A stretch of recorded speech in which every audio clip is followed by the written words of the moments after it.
It's the best of. You've been voting in all week, sending your emails. So here's the clips that you wanted. Alright, so, here's the first bit. What's the best job you've ever had still, Carl? Talk like basis. It is still paper round. Is it still the paper round? Yeah. That's ridiculous. No, it was good though. If you look at it, like, you know, what I liked about it, you're your own boss. No, you're not. You're not your own boss. No, the news agent is your boss. Alright. But then once you get out and you've got your papers and that, you sort of, you're on your own. Do what you want as long as you deliver the papers exactly to the places he said you are in the time he said. Yeah. It's freedom, isn't it? Any jobs you wouldn't do?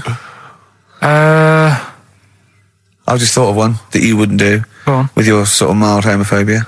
Well, I'm not. Proctologist. What's that? Basically sticking your finger at other people's arses. Right, well, I wouldn't do that now. Why have you got to do that? What do you mean, why have you got to do that? Why does anyone need that doing? Because they've got to look if they've got an arseache or something. Which trainee doctor makes that their speciality? Do you know what I mean? That must be, right, we got a place for proctologists, and it's you, Meadows. You came last. Oh, seriously, what? I'm not the arse doctor, am I? Yeah, you came last. Oh, I'm a bum GP, I can't believe it. Yeah, you got to, I can't believe this. Yeah. I remember, I was on I don't know if this is alright to talk about. I mean, it happened, so, you know, not worried about it. It's alright to talk about. Everything's alright to talk about. But I was on the train, right, coming from Manchester back to London, right? Yeah. And got on it. It was like a Friday night, and it was heaving, you know, like the last train is and all that, and absolutely chocker. Right? Yeah. So I'm walking through the carriages, thinking, oh, is he in his seats anyway? Anyway, everyone's like, it's heaving, right? It's people stood up in the doorways. You can't get in the toilet and all that. There's not going to be any chair knocking about. You know, so walking through, and anyway, I see this one empty chair sort of in front of me, right? Think, oh, why ain't anyone sat there, right? I'll just rush to that, get to that, I'll get myself a seat, plonk myself down, right, and sort of turn round, you know, see who I'm facing, you know, see who you're sort of having a chat with. Little fella there, right? Little, Down syndrome kid, right? Sat there, and he goes, all right, and I thought, oh, right, not bad, but do you know what I mean? They're always talking, aren't they? You can ask a lot of questions. Right, so I was like, oh, here we go, 2.5 hours, and I couldn't get up because the thing is, that's obvious. Sure. Right, so that's like mean. I'd never want to be mean. Do you know what I mean? No. At the end of the day. So anyway, so I think I know. I'll go to sleep. Clever. Right, so I shut my eyes, and he leaves me alone and all that. So then my phone goes, and I think, right, what do I do? Do I ignore it, or do I open my eyes and see what it is? Anyway, I open my eyes, it's Ricky calling about something. About nothing, probably, actually, thinking about it. It wasn't even worth answering, right? So anyway, but I'm awake now, aren't I? So he's like, hello? And I'm like, all right, mate. And he says, you're muscly. You're right. Oh, God! And I said, yeah. And he goes, you know, why?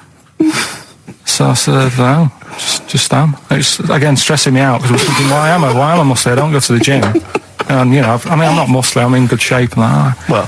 So then, he wants an arm wrestle. On a crammed train from Manchester, so I've got another hour and a half of this.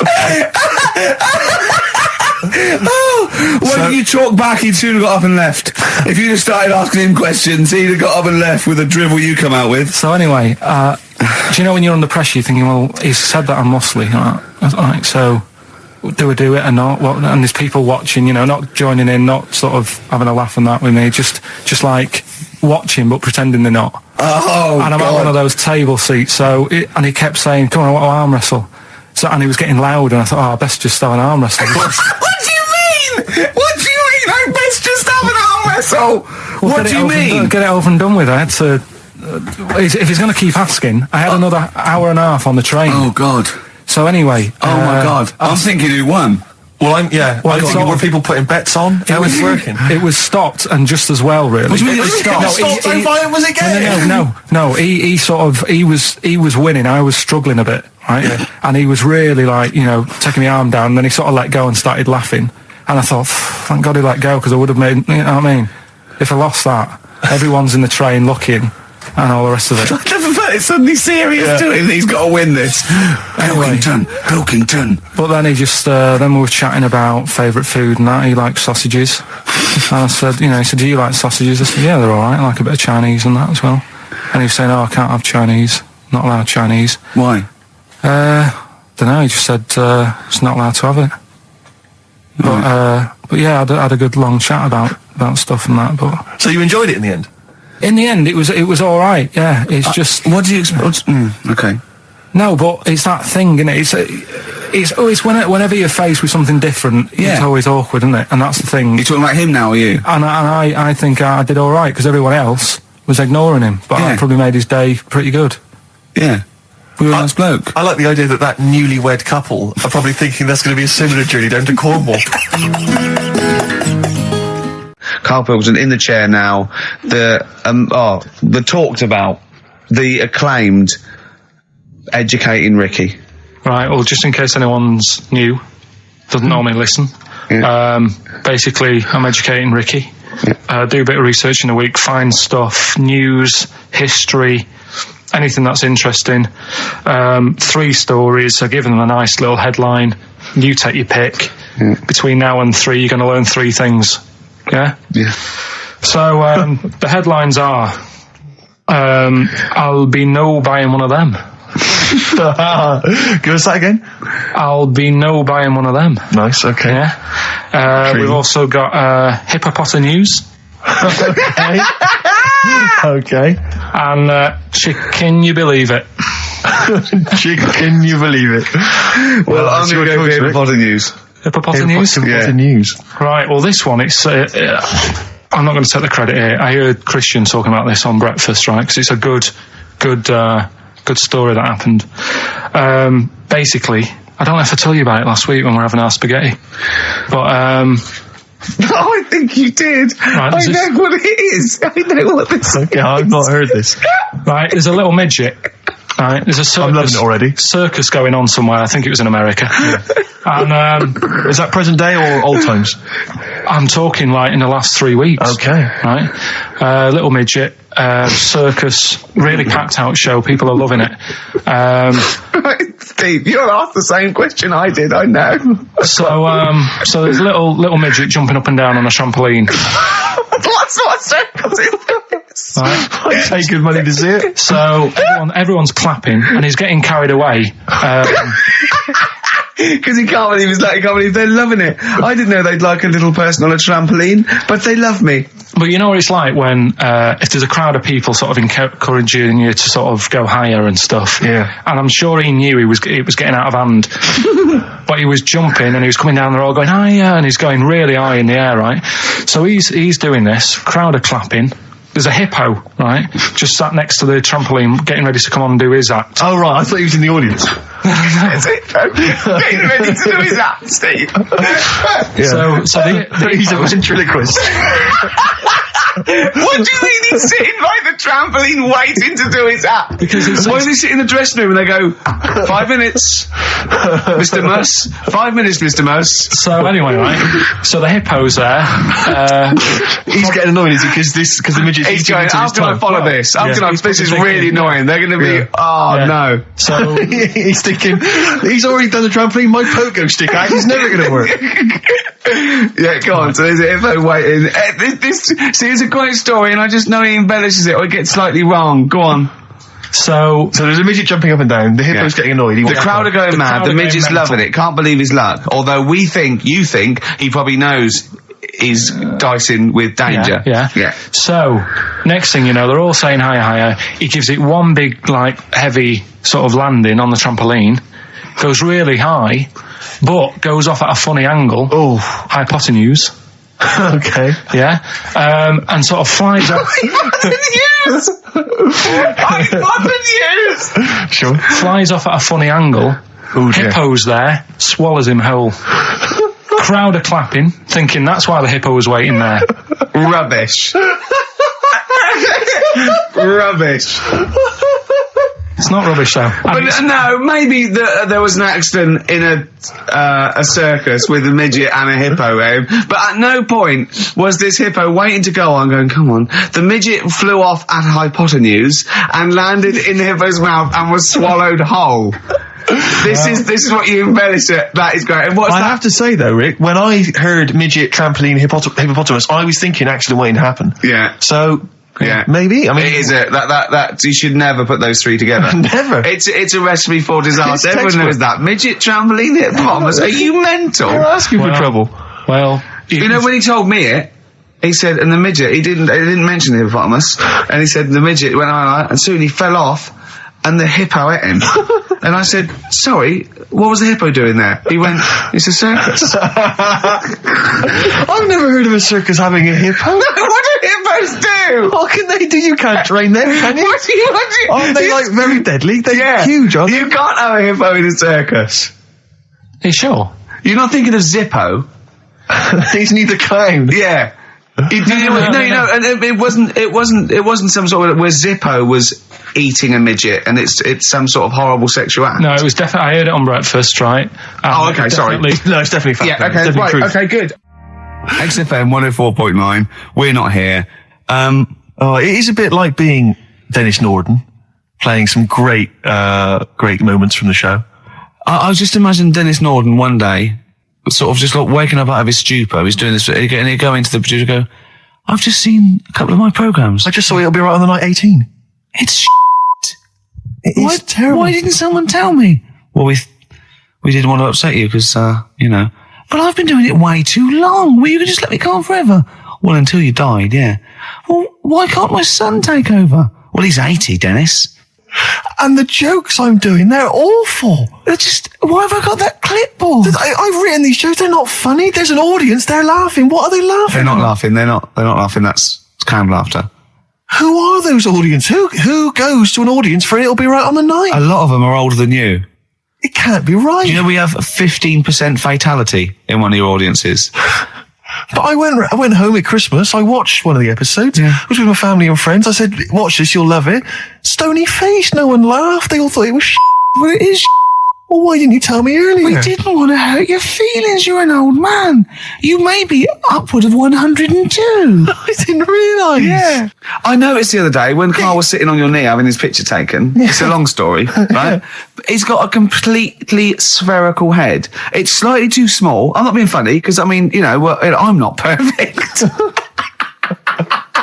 But he's got a completely spherical little head. He looks a little bit like a baby hamburger. You know Hamburger off McDonald's? Sure.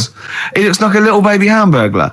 And it's sort of quite put upon. Suzanne thinks I look like that thing in that Dulux advert. Do you know when the woman pulls the head off that? A little plasticine morph type. And then they make a new ad for it. And it's like a little head. Really? And that's your girlfriend saying it. I know. I'm getting excited now because we've had loads of calls and emails, not only backing me up, but going a little bit further. Apparently, Johnny Mango called in again. He's become our sort of official researcher on this show. There is evidence that Queen Victoria in Balmoral, with a young house guest, Winston Churchill, used to consume cocaine-filled lozenges. Mm-hmm. So there you go. Also, MDMA was a precursor of sort of ecstasy, a derivative, and that was big in the day, giving soldiers, a little pick-me-up. So it's not so mad, is it? It sort of Winston makes Churchill sense taking cocaine, because he was into his speeches and that, and they say that coke gives you sort of, the balls to stand up and say like. Not that that's a good thing. And no, it's not. No, definitely not. No, right, but. Apparently it makes you confident, doesn't it? So you can stand up and say, we're going to fight them on the beaches. Yeah. And all that. And sound like you mean it. It's exactly, yeah. When he was sort of like, a little bit pissed up with his cigar on, coked off his tits, he wanted to fight. He didn't care where it was. He'd fight on a beach. He didn't care. He didn't care if he got sand in his new trainers. Exactly. He was boozed up. Yeah. You want to fight. Yeah. That's why he was coming hard. He was very much, you got to think of him as the Liam Gallagher of his day. Yeah. Oh, dear. Bad. Are we allowed to talk about this? I mean, I don't mean in terms of referencing drugs, but are we allowed to? Is this like libelous to Winston Churchill? One, you can't libel the dead. Yeah, but two, is a that lot only in America? I'm asking, and we're not saying, two, I think you're probably going to do also a fair comment. Three, we say we were joking. Yeah. 4, it's a satire. Yeah. 5, we love him. 5, we're not condoning drugs in any way. 6, this is Dermot O'Leary's show. I didn't have a go at him anyway. I said he's all right. If there's any law against Rasputin, we might be in trouble. Law against you did willfully Rasputin. Yeah. All over the airwaves. You did slag off Russia's greatest love machine. Yeah. You didn't shoot him till he was dead, did you? Oh, put some poison into his I'll tell you this, if there's any other historical questions that people want answered, then we're the men. Because really, with the three of us, our knowledge of the fact that the Hindenburg was filled with helium, the kind of coke habits and various drug habits of Britain's most famous political leader, we've got the answers to all of it. Einstein. Go on. I found out in the week that he didn't talk till he was 6. See, it's all these people who are weird. Churchill couldn't read, could he, till he was 8 or 9? Really? Yeah. So there you go. He got a D in history apparently, GCSE. Just one better. And the story, it's all sort of how he's being pushed about by his wife. That's not literally. By his wife, she's wheeling him about. What do you mean? She's wheeling him about. They go to a party. Everyone sort of looks round and looks at him. What makes you think that he's in a wheelchair? What's the clues? What's the words? There's loads of little things. It's like I say, something about his wife walking around with me and all that. Well, of course she is. She's pushing him about. But walking around. If someone said, "Oh, she was walking around with me," I'd think they were both walking around. There's a few. But that's not. There must be There must be a reason why you suddenly thought that fella's in a wheelchair. Right. My wife's walking around with me. Put on your makeup, and I feel all right. No, and she's always saying, "Do you feel all right?" And that she's always asking him how he is. Yeah, but she's just listen. Let me play it, right? And try and picture the scene, right? But now I'm only thinking of a little fella in a wheelchair. Well, have a listen to it, and just everything that's being said. Okay. Understand why I'm thinking what I'm thinking. No, never. Right, you ready? Yeah. No clue yet. Yeah. He's just sat there watching, probably. No. There's no. Wait until he's done. Yeah, no clue. Okay. No, that's all right. Right, that's just a woman getting ready, and he's fine. Yeah, he's just sat there, and he's got a great pair of legs. Right, well, he's sat there in the wheelchair. No, he's not in a wheelchair. Listen. Right. Yeah. Everybody looks at him. No, her. He's saying she turns heads. Walking around with him. Yeah, walking around with me. We're both walking around. Are you all right? Yeah, it's a nice thing to say. He's all right. Huh? Yeah, he is all right because he's got a great pair of legs. Right, he might not have any legs and that, but he's happy. He has got legs. Right. He has got legs. I don't know why you think he's in a wheelchair. There's no clue whatsoever. It seems to be based solely on, do you feel all right? Yeah. Which she's just saying say that because they're together at a party. Maybe he doesn't know anyone else there. Leg. So he can't drive. Because he's drunk, probably. He's had a great time. He's been dancing. Puts him to bed. Because he's drunk. Wow. Is he, though? He's turned out the light. His hands work. Is that it? Yeah, there's no clue. But the thing is, that's what I'm picturing. But that doesn't mean it happened. You picture people that are half man, half moth. It doesn't mean it's possible. Do you know what I mean, Carl? What you think is usually not true. Suzanne is totally right. There is no reason. I have never, ever thought that Eric Clapton was singing about a little fella in a wheelchair. And the one clue in that, there's two, isn't there? Are you all right? Well, let me say that, little cripple. Right, and I'll give her the car keys. Oh, why is she driving? He ain't got any legs. Pushing him around and that. No, pushing him around. So he'll do one more next week then. Good to hear that again. It's fantastic. Waiting on a Friend by the Rolling Stones. Yeah? Go on then, Carl. On XFM 104.9, Ricky Gervais, Steve Merchant, Karl Pilkington. Go on. Right, this one. Remember Blockbusters? Uh-huh. Right, this one is good, and we'll do this one. Rockbusters. And remember how Bob Holness used to give you a letter? Yeah. And it'd give you a question, and the answer to that question is that letter. Yes. Right, well, it works like that. So if I said to you, we'll test it out on you, Steve, right? Right, welcome to the show and that. Hello. Let's play. right? And I say, right, your first one is W. And the cryptic clue, because it's done like crosswords. Okay. So not quite like Blockbusters. Well, this young man prepared for his death. And it's a W, so the answer. And it's not always going to be like our sort of music, it can be any sort of music that's out there. So the W is the name of the answer. I understand that, but is the answer always the band name, or is it? Yeah. It's always the band name, is it, or the artist? Yeah. And so would the W be the surname, or would you have both the initials if it was someone's name? Would Elvis Presley be EP? Don't get annoyed, Carl. These are questions that I knew would be asked. I know because he tested it on me. So you've got to tell them. Well, That's you the know point. the rules. If it was Elvis, I'd probably do E. No. Give him the answer. Give him the Right, answer. did you hear the clue? No, give me the clue again then. So the letter is It is a W. cryptic clue. It's The clue's W. fine. Listen, but- and the go on. clue is, this young man prepared for his death. This young man prepared for his death. Yeah. This young man prepared for his death. And it's a W. And it's his first name. That's what he needs Well, to see, know. that's the Yeah, but I don't... Well, shouldn't we have the initials? Wouldn't that make it easier? I mean, Yeah, wouldn't- but it didn't do that on Blockbusters. It just had one letter. No, they did. If it was if. The gold one they often had us for 3 or 4. Did they? Letters, yeah. But it was normally just one word. It wouldn't have been a name or something. All right, then. W. W-Y. W-Y. Will Young. Excellent. I Right, didn't understand it. What was this the young Will man... prepared for this young man. So he's sort of mixed sort of cryptic. Yeah. I mean, you know, that was a good effort. That's better than Yeah. usual. No, it's that is better than It's not usual. bad, is it? So do you want to play? Let's play Rockbusters. Yeah, Rockbusters. All right. Sam, Hello. is it sounding all right today? It is. Just about. Right, cheers. That is worth. Right, then. Good. And so we've got Sam on the line. Who else have we got there? So we've got Tim as well, haven't we? Hello. All right, Tim. Tim and Sam. Right, You sound quite similar, lads. Could one of you affect an accent or something? Which one's Tim? Yeah, it's me. Okay, which one's Sam? It's just them. That's slightly deeper. Bit Slightly deeper, deeper. yeah. Sam, yeah. And they're not against the clock anyway, are they? So it doesn't really matter. I suppose not. So I think Steve just wanted a bit of variety. Okay. you understand the rule, lads? Could you explain them to us? Right, play it.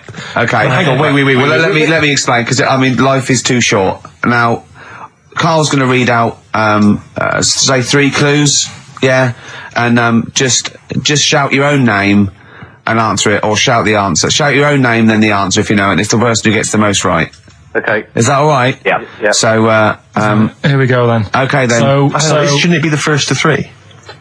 Well, yeah, but then he hasn't got. Yeah, I've got enough. It's fine. You've got enough clues for that. Right then, here we go. Welcome to the show. God. Right, the first initials, S-T, right? Is that right? S-T. Well, I don't know. We don't know, do we? How do we know? Here we go, S-T, and the cryptic clue is better than the average homeless person. Okay? Sorry, I think, is that a band? Yeah. Is it an old band? Yeah. I think that's one word. Alright then, S. S, it's an old 70s band. Better than the average homeless person. Tim? Go on. Supertramp. Yes. Supertramp it is. Yeah. Well done, 1 point to I have you, no idea Tim. why that's right, by the way. You don't understand why it's right? He's a super tramp. Oh, right. Better than the average homeless cryptic, person. Yeah. Yeah, correct. Yeah. Okay, second one. Come on, Sam, you got it. That's actually quite good for Carl. Trust me, Tim. Take that as a good clue. Because, yeah, okay. We won't do this again. Wait, 1-0 Right, to here we Tim. go. Right. F. The letter is F. That's the next one we're moving on to. And the cryptic clue is, the little girl is hungry. What shall we do? The S or F? I've got it. F. Ready. Sam. Peter. Yes, 1-1. Feed her. He's pulled out of the Feed her. Yeah. Feed her. Okay. Yeah. So that's 1 each. So this is the decider, isn't it? Wait a minute, ITV are on the phone. Well, you said first to 3, so no, it's not, is it? That's what I said. Just do the 3 clues and who gets the most. Okay, well, we can do that now. So, here we go. I love this. This is rubbish. Go on. So here's the last one. The initials are AK, right? And the cryptic clue is exploding pet.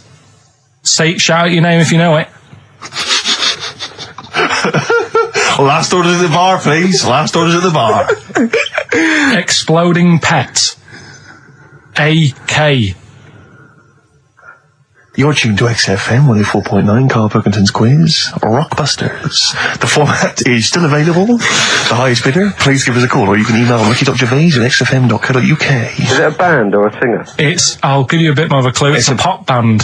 Okay, we wouldn't. Sam. Tommy Kissem. Yes. Hey. Oh, this is amazing radio. So who was that won? That was Sam who won. So it's 2-1 to Sam. So he wins. What does he win, Carl? He wins some CDs and some videos. No, he's got obviously now, Sam, if you're ready, take the spot. You're going to do the gold run. Away you go, Carl. I haven't got any more. You're a fool. Right, stay on the line. We're giving both some presents. Play a record for. Rick, I'm going to shoot off. XFM 104.9. We're not here. This next clip is one of my favourite clips. Look, it needs no introduction. Here it is. Another holiday. Well, it wasn't holiday. It wasn't holiday. Well, it was. You had 5 days off work. Why isn't it holiday? You had 5 days not working for a living. You know how many days holiday gets a year now? 29. Oh, that's more than teachers, isn't it? It makes me sick. It makes me sick. Well, I know the kind of hours you work, Rick. It's mad. I mean, if you're not in work by midday, you're furious. No, but I mean, I'm always... 29's normal for the normal working person. Yeah, but, you know... And anyway, it wasn't a proper holiday. I went to see my mum and dad. It's nice to see them and everything, but it's not holiday, is it? Why? It's not going away. It's not getting on a plane, is it? Going away. Oh, is that definitely a holiday? What happened before 1950? I don't know. People used to go... Yeah, exactly. People used to go to Blackpool or Brighton. That was holiday. Yeah, but I didn't Where did you go? Went to Wales. There you go. Lovely holiday. Lovely holiday. Have a holiday in Wales. That's what they say, innit? Come to Wales and have a holiday. That's what they say, innit? So come to Wales and meet your parents. Come to Wales and have a lovely holiday. Right. Well, anyway, it was good and that. It's always good to see him. Right? Yeah. But week off work. Do you know? Like my mum likes gnomes and stuff. Yeah. Right. Of course she does. She's lived with one for 30 years. She said, get your dad to take us to this park where they've got 6-foot gnomes and stuff. Right. Have a walk about. Sounds like a nightmare. Yeah. It sounds like a living nightmare. Keep an eye on Carl. So anyway, he stood still for 2 minutes. Someone bought him. No. You can't buy them and that. It's like a little exhibition thing, yeah. Right? And it's part of a hall, right? This big hall that you have to pay to get in. But we didn't want to see the hall. I just wanted to see the gnomes. Of course you did, yeah. So anyway, my dad says, yeah, well, we can get in there for free. Of course he did. Clever. Right? So we parked up on this little country lane, right? No one about. We How much did it go in? Like £2? About £3 each. Yeah. But he said, well, yeah, but if you don't have to pay, do you know what I mean? You enjoy it even more, don't you, when you're walking about and you're thinking, I've got this £3 in my pocket, no one's having it. Yeah. Right? No, looking over shoulder for a bloke with a peak hat saying, can I see your ticket, please? I wouldn't enjoy it more, no. Go on. Yeah, but you don't worry about it, do you? You got a bit of money now then, Rick. You've changed. So anyway, so we had to walk across about 4 fields. For £3. Right. And what happened was, we're walking through all these fields and what have you, big grass and muddy bits and all that, because it'd been raining, and climbing over fences and stuff. And we're in this field, right? And I look to my right, and there's about 30 cows all staring at us, right? And Suzanne started to panic a bit. She said, we shouldn't be here. Dad says, of course we can. We're allowed to go wherever we want. All this land, it's ramblers' rights and all that stuff. Yeah. And so you can take a cow if you want, unattended. Serves him right for leaving him in the field unattended. I'm having one. Yeah.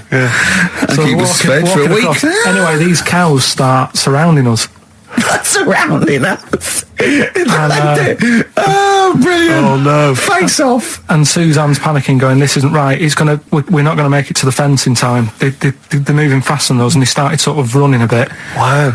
And it's like some kind of bovine West Side Story. A gang of cows coming at you. Don't worry about it and stuff. But my dad had to sort of stand there and wave a stick at him. Of course. And we got away, but Suzanne was having a bit of a sweat on. Got away. Saying, we could have got killed. Sure. And my dad saying, nah, it never happens. And I just wondered if it does, if there's a risk of... Yeah, it is rare, but there's been a couple of cases of being trampled by cows. They're not aggressive. They sort of run through you. Well, they're aggressive if they've got a calf. They don't have kids. What? They had kids with them. Kids, yeah. That's goats you're thinking of. Yeah. Maybe they were trying to sneak into the gnome thing, and they were worried that, like, if too many people did it, like, they thought some cows, we can just sneak in. They were trying, yeah. No one's expecting cows. And the cows were going, humans. walk upright like you're a human. Don't walk upright. They thought you'd blow their cover. Yeah. Yeah, people have been killed by cows before. Yeah, that was like the highlight, and then... So when you arrived there, you were presumably covered in mud, looking like something that had just come from Glastonbury, staggering around this exhibition. It wasn't that bad. It was just like a woods, and it had like a funny sort of funeral, like a graveyard thing. Right. Yeah. With bodies sort of hanging out the ground and that. And we had these 6-foot gnomes. Right. And then we just set off again, walked back. But sure this wasn't a dream? No, it was good. And... called up Ricky. I said, right, are you about? Have a chat and that. So he said, I'll just come round. It's a nice day. Have a drink and what have you. So I got round there about 6:30, right? Go up to his door, knock on his door, right? He stood there with his tackle out. Oh. Yeah, what did you make of that? What was wrong with that? What do you mean, what's wrong with that? Why were you looking at it? Why were you looking at it? I tried not to look at it. But again, you're always sort of attracted to it, aren't you? Kind of like... I've never been attracted to another man's tackle. I don't know what you mean. You can't help but have a little sly look. Especially when it's there. When you ring the bell, and I mean the one on the door, right? And that's hanging out. And does he dress to the left or the right? It was to the left, right? Yeah, it was left, yeah. Just popped it out of my shorts for him. Just popped him out of the shorts. Should have seen the state of him. Shorts on, no top, cigar. Looked like someone out of The Sopranos. It was a mess. Yeah. And then... we sat on the balcony drinking wine, didn't we? Did you pop it back in, or was it still... Yeah, I popped it straight back in. I've got the laugh. Sure. I've got the laugh I wanted. Yeah. He walked in, he went, it's not that hot. Straight away. It's not that hot. Oh, brilliant. Then, was that knob news, or is there more? No, it's got more knob news. That's just a taster. Just a taster. Listen, let's play some adverts, let's play some great music, and maybe we should have some early knob news. Early knob news coming up. XFM. Do you believe in God, Carl? Don't know, I don't really worry about it. It was ages ago, wasn't it? So, if he's about, whatever. Not that bothered. Adam and Eve is pretty interesting, though, isn't it? It's not. Well, how is it interesting? He made man out of dust. Then just because he could, he's having a laugh. Then he made her out of one of his ribs. Again, he'd like to vary it a little bit. Then they had 2 sons, which gave rise to the entire human race. What was going on there then? What would have happened if they didn't get on? That's interesting. Sometimes with pandas, they don't fancy the other one, do they? They go, well, that's my choice. One. You've brought me one panda from Lisbon Zoo, and I've got to shag that. What if I don't fancy it? What if they bring in a right slapper? Do you think what if it's the equivalent of like Love Island, whatever it's called? It was like Celebrity Love Island. Yeah, and they're going, I am not shagging that slapper. Every panda in the world has seen that dirty old mott in magazines. Why am I meant to mate with it? I've got some dignity. Are you talking about Adam there, or Panda? Was that... either is fine, I suppose. Do you think that Adam had any say? When God was making Eve, was he saying, can make the boobs a bit bigger, would you? And I'm a blonde guy, I'm into blondes, really. I don't know, did he have any input, or was it just... I don't know. Well, I suppose it was one of his ribs. I know, but it's probably restricted. You go, well, I'm working with a rib, Adam. Give me a break. There's only so many things I can do. Well, he was probably in kind of intensive care, wasn't he? With the whole. They go, well, I can't just keep making the boobs and things bigger because their legs will get short. I don't mind short legs. Yeah, make the legs longer. I don't mind no legs. As long as the boobs are sizable. I tell you what's weird though, Steve. Right? Everyone's heard of like Adam and Eve. Yeah. What's the surname? Yeah, where'd they get their post from? Unbelievable. One of my uncles, right, Tattoo Stan, he's just caked in them. Right. I don't think he's my proper uncle, but it's just like my dad's Tattoo Stan. No, my dad's that's a province in Russia, isn't it? My dad's got loads of mates who. When you say he's not your proper uncle, do you know, like when someone comes around, you're all right, Uncle Stan. Yeah. Do you know what I mean? And my dad had loads of mates like that. There was John the Screw. Right. So he either works in a prison or he likes to have sex. Cabby. Cab driver. Okay. There was Jimmy the Hat. I don't know where he Jimmy did. the Hat? Yeah. And, Did he wear a hat? No. No. There was Fred the Veg. You sure he wasn't a relative? Sorry. Fred the Veg used to get us like big bags of potatoes and that. Fred Veg, okay. And there was Tattoo Stan. Right. And he was just caked in them. And I used to always look at him thinking, why have you done that? I must have only been like, 6 I or suppose 7. if you're born with a name like Tattoo Stan, Exactly. you're destined, aren't you, were really? they like a 1950s gang? I'm worried about... I'm worried about... doing a bank job. What was his name? The Hat? What was his name? Jimmy the Hat. I'm worried about Jimmy the Hat. Yeah. Not having a hat. I don't understand Are it. you sure he didn't have a hat? Not when I met him. Did he ever wear a hat? I didn't see him that much. Do you think it was a joke, like, when your mate's sort of like, 8 foot and huge, you call him Little John or Tiny? Do you think... Well, the fact that he never wore a Yeah, hat. they went, hold on, I've noticed something about Jim. Go on. No hat. And I go, oh, true, let's call him Jim the Hat. Jimmy the Hat, yeah. But my Uncle Stan, he had like loads of them. He did them himself. Oh dear. And it was always that thing. God. What was it things like? He had like the cross. cut here, Cut here, on made the in neck. Britain. And if you're going to do them yourself, I'd say at least make sure you're sort of a good drawer. Yeah. And don't do it in the mirror so it comes out backwards. Well, that was the other thing. But like, I remember he did. Names are all right. He had like all his kids' names down his arm. And, what are they called? Yeah. oh God, it's Tattoo Stan Jr. Yeah. and Paul shits the bed. I'm trying to. Oh, Wabbai Kate. Yeah. But he had. Frankie never amounts to anything. Oh, God. So he had like. Johnny, I don't think he's mine. So he did all this. I don't even know why I'm telling you about tattoos. No, nor do I, Carl. 50 Cent in the club on XFM 104.9. We're playing our favourite singles of the year. Yep. And we're looking back over some of our favourite clips of the year. Embrace. Glorious Day on XFM 104.9. Rick, there may be listeners tuning in thinking they've got something better to do, for instance, switching off the radio and just staring blankly at the wall for the next half an hour. But no, because what they're going to miss is our grand finale to this, which is, of course... sponsored by Lindauer's, the sparkling wine solution to a hot summer's day. Yeah. That we're going to be firing a cork. Did you just make that up? Yeah. Pretty good. Please, yeah. Good. They're going to be firing a cork at Carl's head just for the sound. I just think it's... Huh? It's not happening. Yes, it is. You said... No, we've said it is now. We've promised it to the listeners. Yeah, come on. I'm not happy with it. Why? Because the paint. Well, I've never had it done, so I don't know how painful it is. Well, all the more reason to do it then. Yeah, we've got to try it out, haven't you? You're perfect. It's like a little cowbell or wood block. That's what I'm hoping for. Yeah. I'm hoping for pop. And I'm going to film it for my website. Brilliant. So go to that this week, rickygervais.com, and see Karl Pilkington getting hit a high-powered cork coming out of Lindauer sparkling wine. Lindauer sparkling wine. And of course, if you want to send us anything in, and perhaps next week that you feel we could actually that'd be great. That's the sponsor us to do. This something is like for Karl. interactive because a lot of people plan the show. Like Dr. Fox plans his show. We sort of come up, we riff on the. So that's a great idea. Send stuff in that we could harm Karl with. Yeah, we harm Karl. Harm Karl. We do a jingle. Harm Karl. I've always wanted one of those George Foreman grills. I've always wanted one of them. I know, but that's too much, isn't it? We could. What if we just pressed his head inside it? We'd have to put it on. No, put it on. See, yeah. Just squeeze his head inside it. I've got to do that thing with a tea towel one day. You know that thing I did with a tea towel? You put a tea towel around his head, right, tie it. I put a wooden spoon in, and you only have to turn it like a couple of inches, and it kills you, doesn't it? Yeah.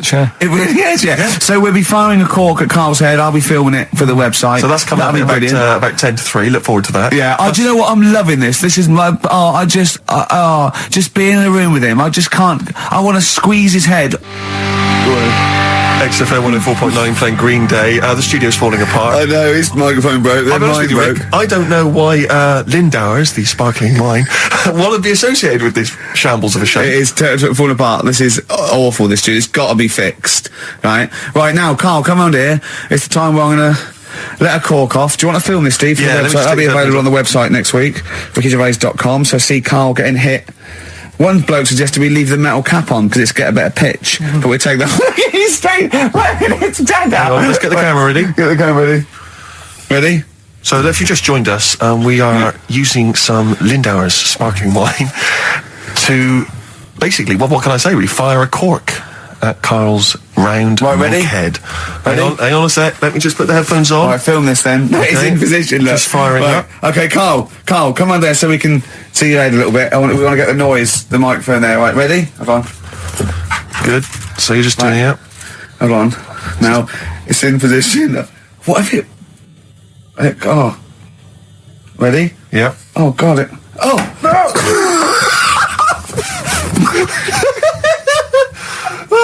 It's like Jackass. Did it hurt? Behind me. What do you mean, did it hit you? I sort of just... It went off course, did it? Just glanced, did it? Right, Lindauer, so you're going to send us 8 more bottles, please. Yeah, so we're going to get this right. Wait, what were you thinking during the quiz then, when the questions were coming out? What were you thinking of? Well, what it was, right, just before the quiz started, I had to go to the toilet, right, because the rule is, right, people who don't go to it, once it starts, phones off, no more toilet. They take it dead serious, don't they, right? Yeah. So, I went to the toilet. Now, I'm not being out of order here, it just got me thinking, right? I went to the toilet, the gay fella in there, right? There was a gay fella in there. Gay fella in the toilet. Now, How could you tell? How did you know? just typical, everything about it, right? Everything about it, right, yeah. Oh. What, large handlebar moustache, leather cap. Butt plugs, amyl nitrate. Could I just say that these views do not reflect the views of the management of XFM or me and Steve. Or most of the people in this country. Go on, Karl. What's your problem? Yeah, but this is what I'm worried about, really. But this is why I only got Danny Minogue right. Right? Because this was floating around my mind. Went She's to the a big toilet. gay icon, now, isn't she? going to the toilet, they have like men's cubicle and they have women's cubicle. Yeah. Now, without sounding out of order, is it wrong for me to think gay men should have their own little cubicle? Call in. They should have their own... Well, not cubicle, you mean an actual toilet, I suppose. When I was at the urinal, Yeah. normally, there's a fella there and then you go, all right, and there's no pressure. But I couldn't go. I was thinking, should I wait? If I go into the toilet, it'll look obvious. Yeah. I had loads of pressure, and But this was what were going you on. worried about? I'm so sorry. What were you concerned about? Viewers? I'm so Well, sorry. it's like, right, listen, when I was a kid, right, and it's all right for you to go into women's toilets when you're a kid, it's like, oh, it's a bit cute, right, as long as you're not, like, over 15 or something, right? Right. But when I was a kid, I went into a toilet, and women, when they use their little cubicles, they don't shut the door. Some of them just sit down on the toilet, right, and you see everything. And, no, seriously, that's probably one of the first times I saw, like, a woman. Yeah. That, right, and my Auntie Nora when she was staying over. What happened with your Auntie Nora? She was, she's into wearing caftans. Into wearing what? Caftans. Oh, yeah. What caftans? Big, bellowy sort of dresses. Right. And, yeah, I used to sit on the floor at home in front of the telly. Sure. She was on the chair behind. Yeah. She did a bit of a sort of a Sharon Stone scene. Oh, God. Yeah. Did you see it? There was no underwear. No. What age were you? What was it like? What age were It you? was like a ripped tennis ball. What? Right, we're off air. Either that or put us in for the Sonys. Okay, what's the next one? What's the educating Well, Ricky? I don't know. See, like I say, I was looking around and there's stuff that is interesting. Right, I was looking on the web. But there's no point. Well, it's just that I found one about... What's the point? About a lad who 8 years old, but he's still breastfed. Now, I don't know if you can get anything out of that. Is that what his mum said?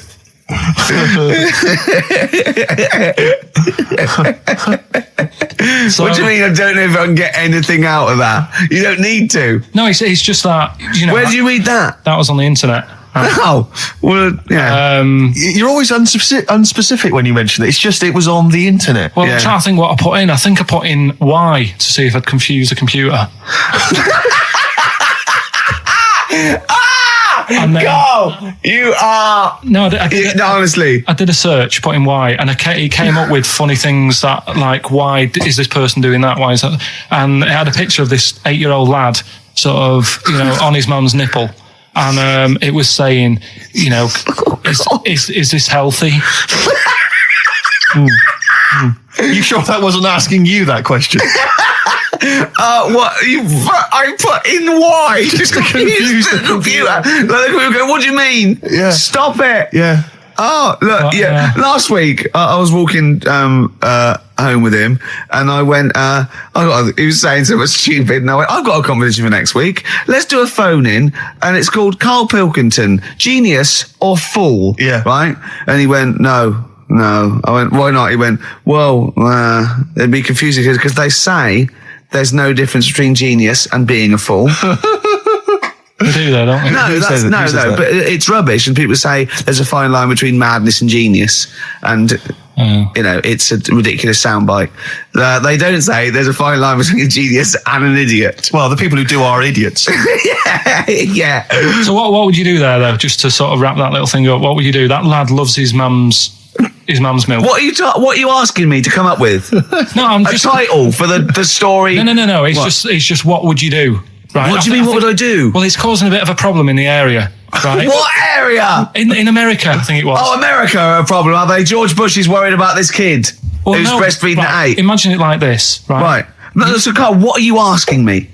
About this spurious story you saw on the internet? I saw it on the internet. There's an 8-year-old lad, he likes his mum's milk, and it's saying, is this right? Should it No, be it's going not. on? But what do you want Ricky to do about it? It's not his responsibility. Yeah. No, but the little town that he lives in, they're all causing an uproar, right? Going, this isn't right. I can't let my kid play out in case he's in the garden with his mum getting a bit hungry, right? So, what should they do? Because his mum's saying, well, he likes it. Yeah. And he, what do you do? I don't know the laws. No, but I'm not asking you to sort out the laws. I'm just saying, if you lived in that neighbourhood, what would you say? If you went up to him and said, look, everyone's getting a bit fed up with this, look. I'd say, what would I do? What do you mean, what would I do? What are you asking me? Right, it doesn't matter. No. What are you asking me? What are you asking me and Steve and the public? I'm just saying, say if you live next door to this woman. Yeah. Right? The kid's hungry, 8 years old. He's out playing on his bike and he goes, Mum, I'm getting a bit peckish. And he goes, all right, son. She whops one out. And he starts having his milk, right? You live next door, you're putting your washing out and you see this going on. You're getting a bit sick of it because it's gone on for months. 8 years, I assume. Why is it your business? Why are you such a nosy neighbour that you're concerned? What would you do, Carl? Let's turn it back on him. Yeah. What would you do? What's your solution? What would you do? Well, I thought I'd say, right, why are you doing this? And she'd say, because he likes it. And I go, all right then, put it in a bowl first. And you think that would sort that out? No, because I was thinking about the whole thing, right? And you do that when you're a baby and everything's all right, innit? Yeah. No one bats an eyelid at a little baby having a bit of milk from its mum's breast, right? Yeah.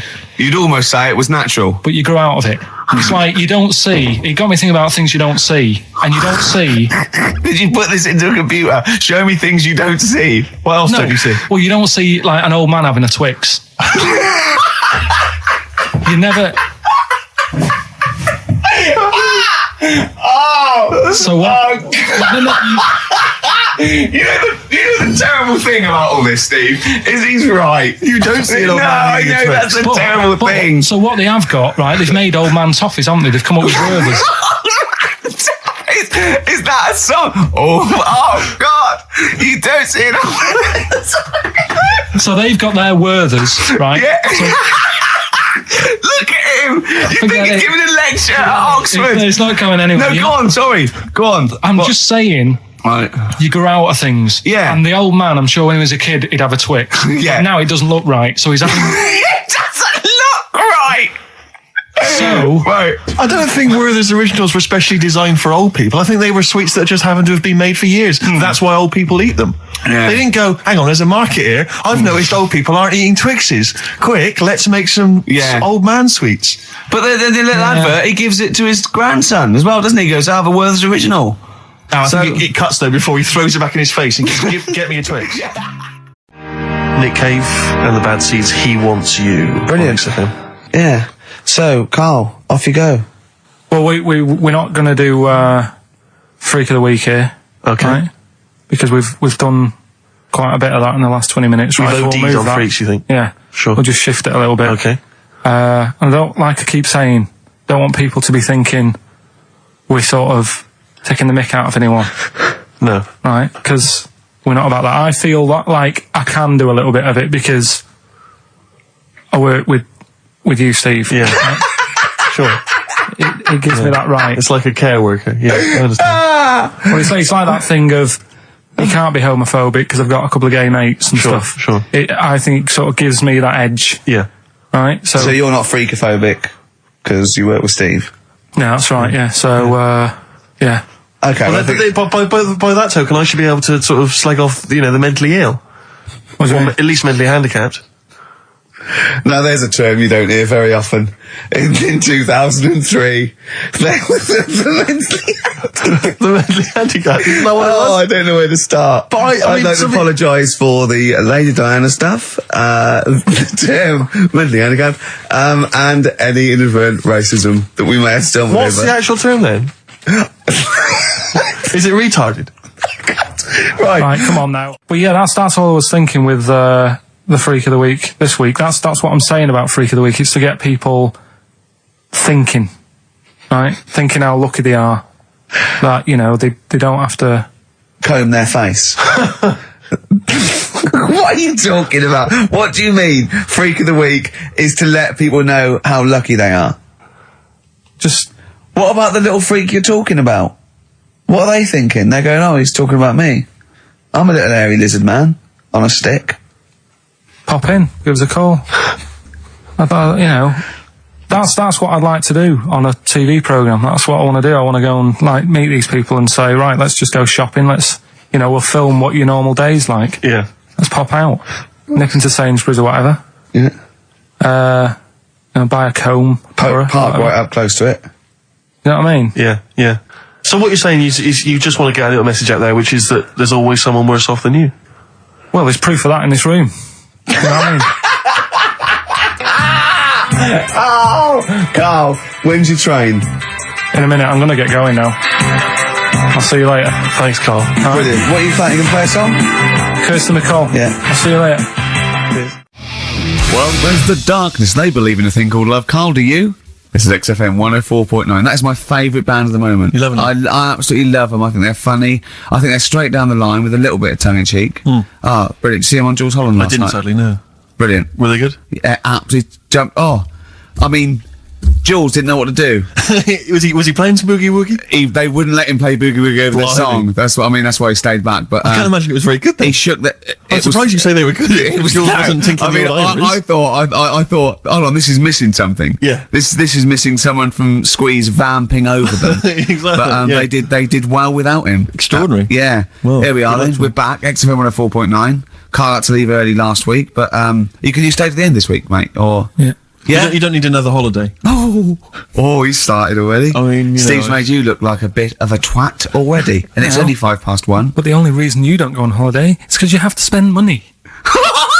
Oh, and he's gone straight back. Well, He's gone straight back. I can't come back to that. Oh, it's just dynamite. It's just absolute. That was Although searing the last and cut to holiday, the chase. last holiday Steve had, he sort of found a third world country so he could live like a king for a week. It was Cuba, wasn't it? Going to Cuba, amazing. You can almost rule the place. If it weren't for Castro, I'd have been in charge. Kind of cash I was flashing around. They do anything for $1 over there. It's extraordinary, literally. I mean, it's amazing. Yeah. Oh, Definitely. And I went to Kenya before that. So he thought, and the prostitute said no. You were going. Yeah, well, it was $2. I mean, I'm not made of money. Did you have a good holiday, Carl? Yeah, it was all right. It's all right. Went down to Cornwall. Now, Tell you're you going what, to the monkey some odd sanctuary. people down there, Steve. Well, don't look at me. I'm not from Cornwall. Well, you're from that sort of area. Well, not really, but never mind. Genetically, he means. Right. They're weird. Well, you must have slotted right in. What are they weird? What do they look like? Just all sort of odd people. A lot of old people, but not just old, sort of messed up old. What do you mean messed up old? You can't just say that. There was a woman with a funny neck. Okay, in what way was it funny? What did she have a funny neck? If you were writing an essay, you wouldn't say there was this woman with a funny neck. How would you describe it?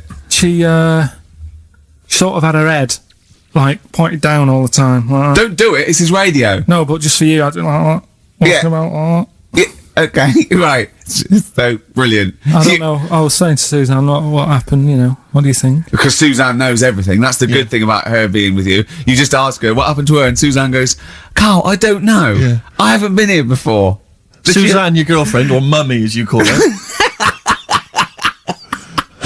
Oh, sparks are flying. Yeah. Flicking through, because there's always interesting stuff in there. There was something about swingers. Right. I was like, what's all that about? Yeah.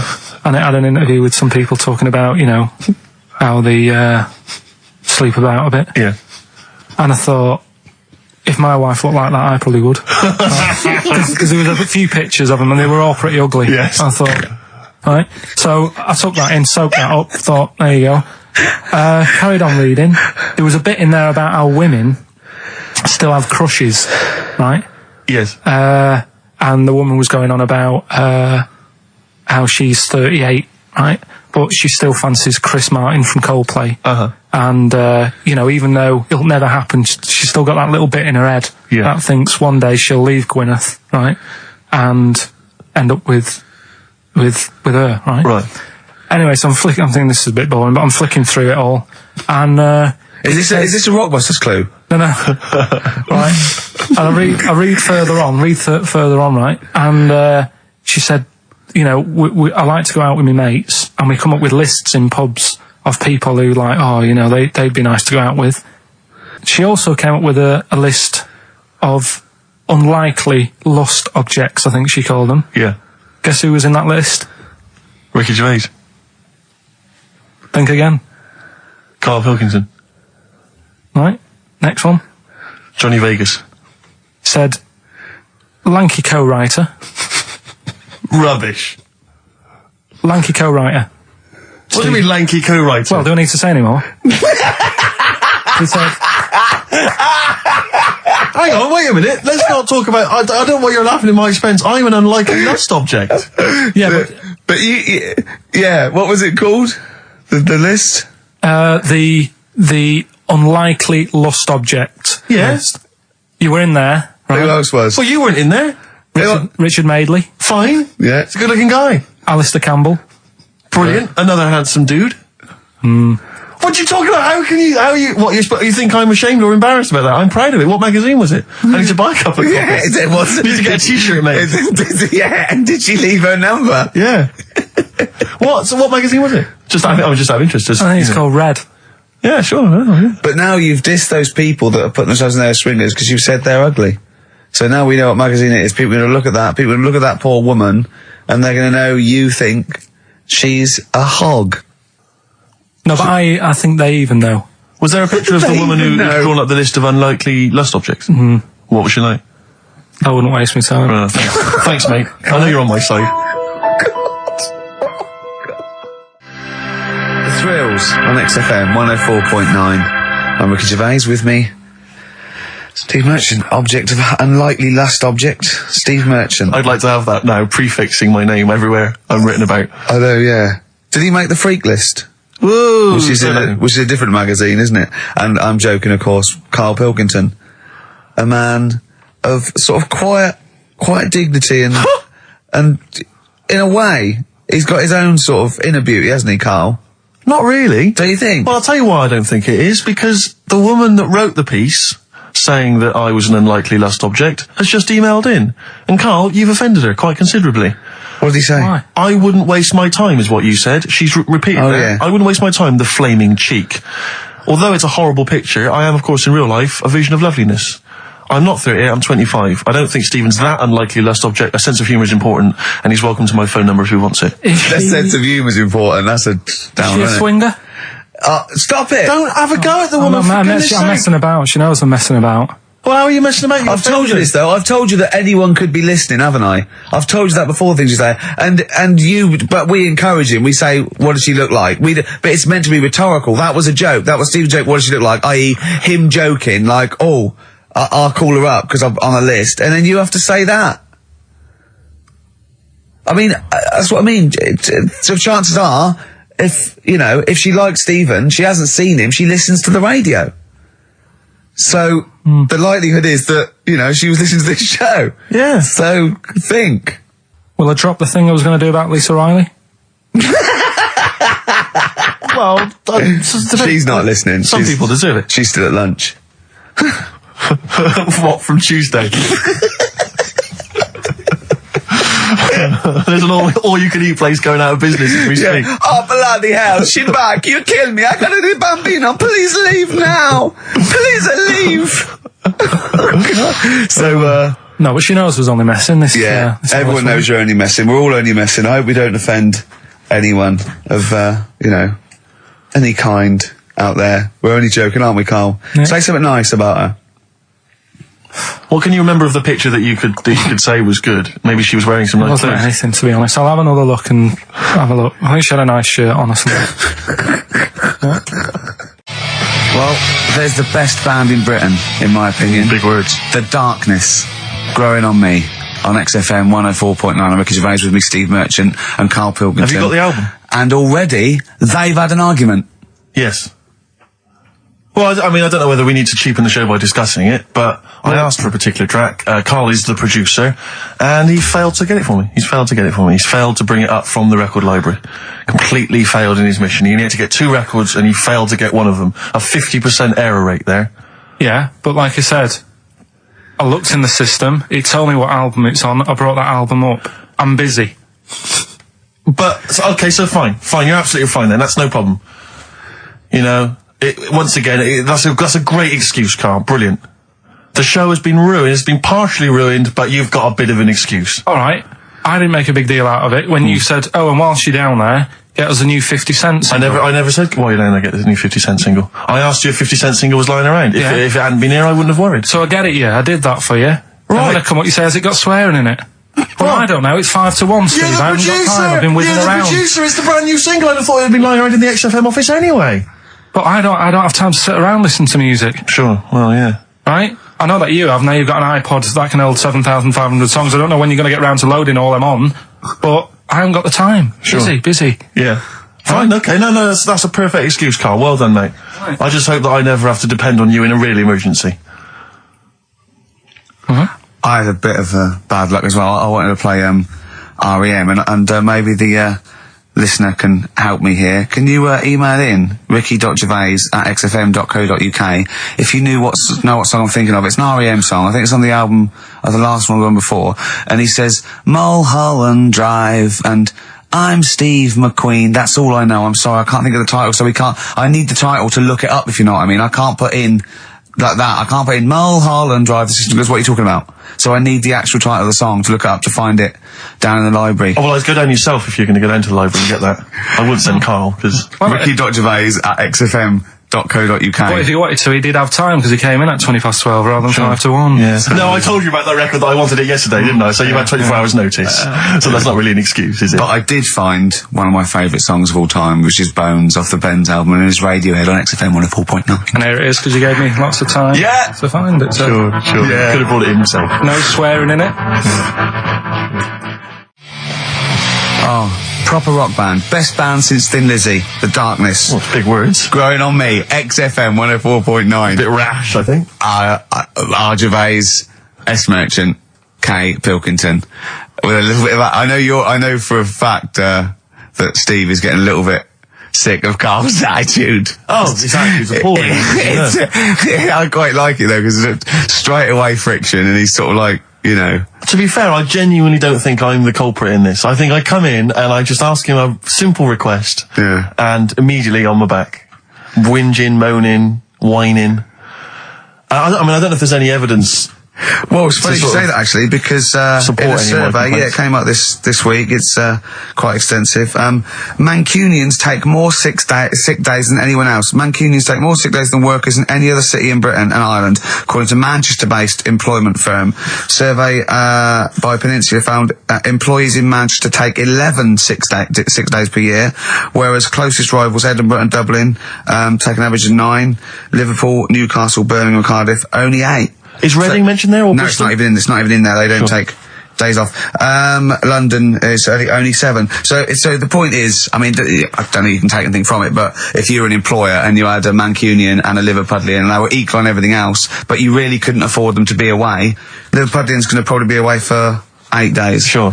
The Manc's going to be away for 11, phoning in sick. And so what can you? I mean, just analysing the data there. What would you extrapolate from that? I really don't know. I mean, call in if you've got any clues, or email us in if you've got any. I don't know why they. I think maybe. I don't know. Mancunians. I don't really know many people from Manchester. Well, I only know one, but I know he was off sick because he put on wet trousers and he got a cold, I think. Yeah. Well, he just said he was. Didn't come in for. Yeah. He left early as well once. Yeah. But I don't know. I mean, that's the survey. I don't know. I mean, it's evidence because it's statistics. So there you go. It's guaranteed evidence that's proof. Any thoughts on that, Ricky.Gervais at xfm.co.uk? I mean, oddly enough, you're from Manchester, Carl. Yeah, I am, yeah. What are your thoughts on that? On what, sorry? On the survey. Wasn't really listening. Sure. Well, Mancunians take off more sick days. They call in sick.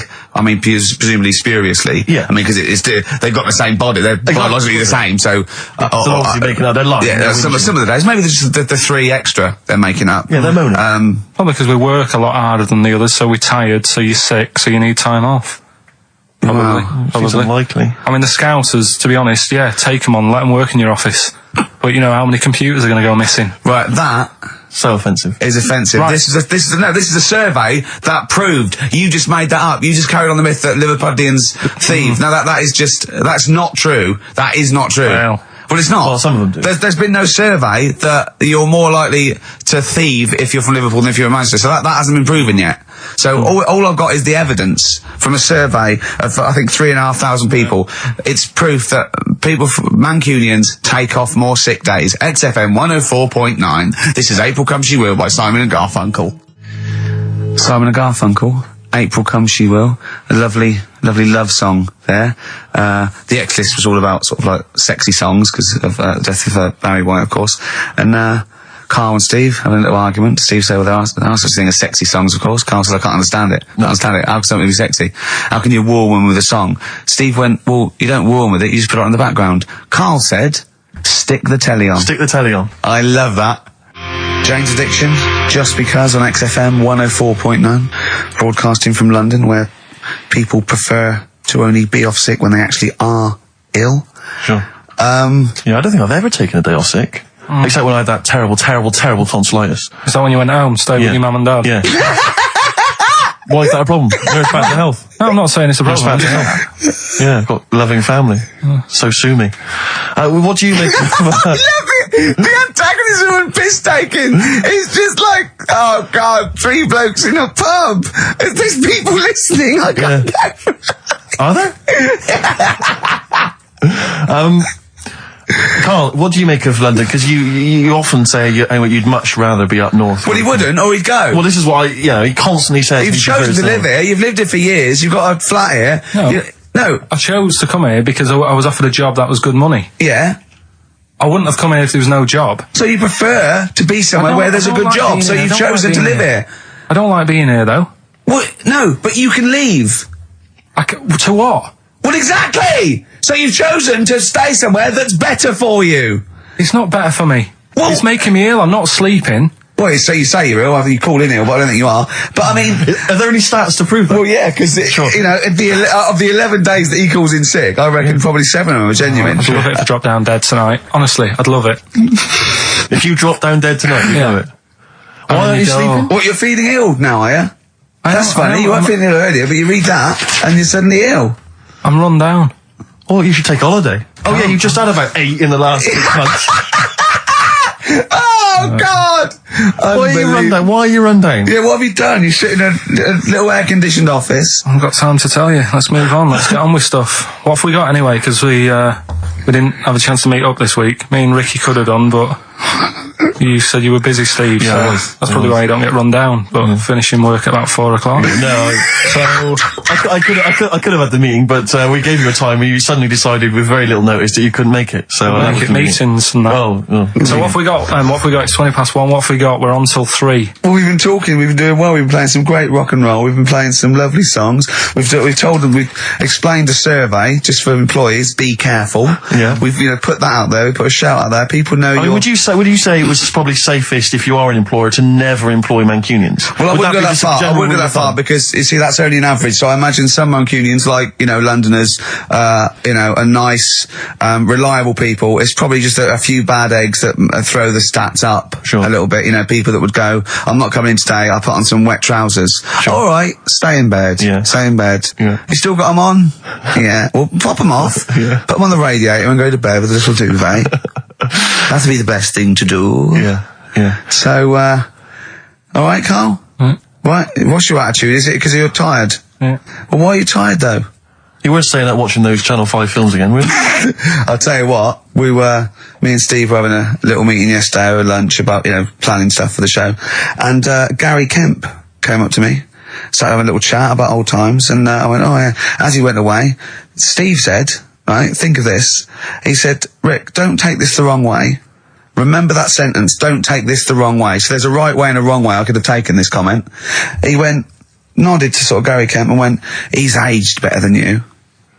I went, well, how could I take that the wrong way?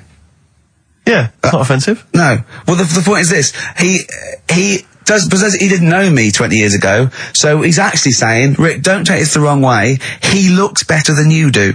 Yeah, well, he does. But why say that, Carl? What? Did you really say that? Yeah, although, can I just backtracking for a second? I love the fact you said you bumped into Gary Kemp and you reminisced about old times. What old times did you share with Gary Kemp? Well, no, he came up and said, did we drop the pops together? I went, no, I did Razzmatazz. I said, oh, we did Razzmatazz. I think he was thinking, had he ever met me before? But he hadn't, because we hadn't. That's what I meant. Yeah. And, but if you had to make an objective analysis...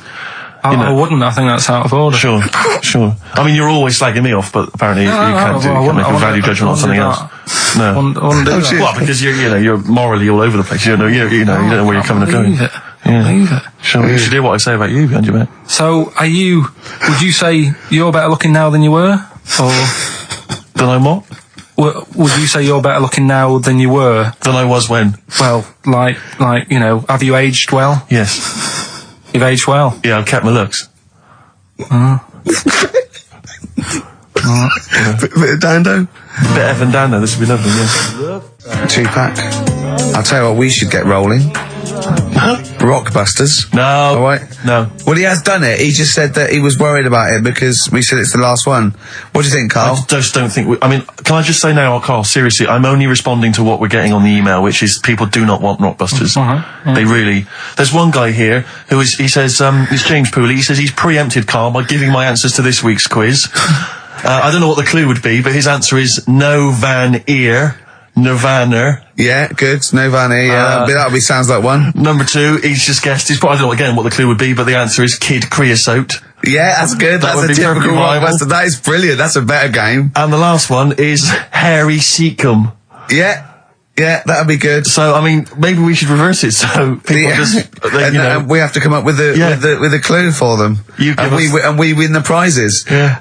Have you got prizes ready as well? It's all there, but... Oh, I feel sorry for him now. What the prizes would have been. I'd rather just give them away to the first person to email in, frankly, than have to go through the torrent of Rockbusters. Oh, God! Look at Carl's face! I wish you could... Oh, can't we get this on telly just for Carl's face? Hey, I'll tell you what we could do, Steve.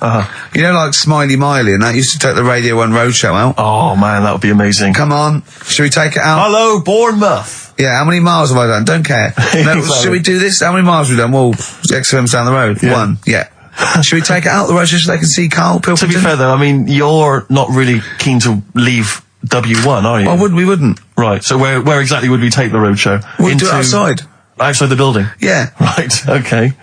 And what would we It's do? called a roadshow because it's in the road, I imagine, isn't it? And we'd give away T-shirts? Throw in T-shirts, and then we'd have a Any old band. hat. We'd have band playing. What was that band playing tonight? I forget, something Diesel, was it? Yeah. See, instantly forgettable. I mean, that was my point, really. we could have them on. Yeah, great. Yeah. Get a couple of celebrity pals down. Someone from Big Brother 2. That would be ideal. Well, Josh, the other little gay fella. Yeah. He'd come on, just wave. Yeah. I'm beginning to like the idea. Yeah? Brilliant, yeah. So we'll have Josh, something Diesel, we're playing the Bull and Gate tonight, whatever it is. Yeah. Right, I'll throw out some T-shirts. Yeah. And then Carl will do a live Rockbusters. Yeah? Well, I don't know. Do you want it? I just think that ruins it slightly. It would just bring the whole afternoon down, Rick, I think. We get it sponsored by someone. Yeah? No? Well, I'm just trying to No, sure, inject a bit of... Read the prizes, what we would have done. There's a PlayStation game here. I guess it's maybe not been released yet. It's a little demo of that. What's this? The American Song Poem Anthology. I don't exactly know what that is again, but lots of songs on there and a couple of compilations, arbitrary compilations, the Club Anthems compilation, the best summer holiday album ever. Wow.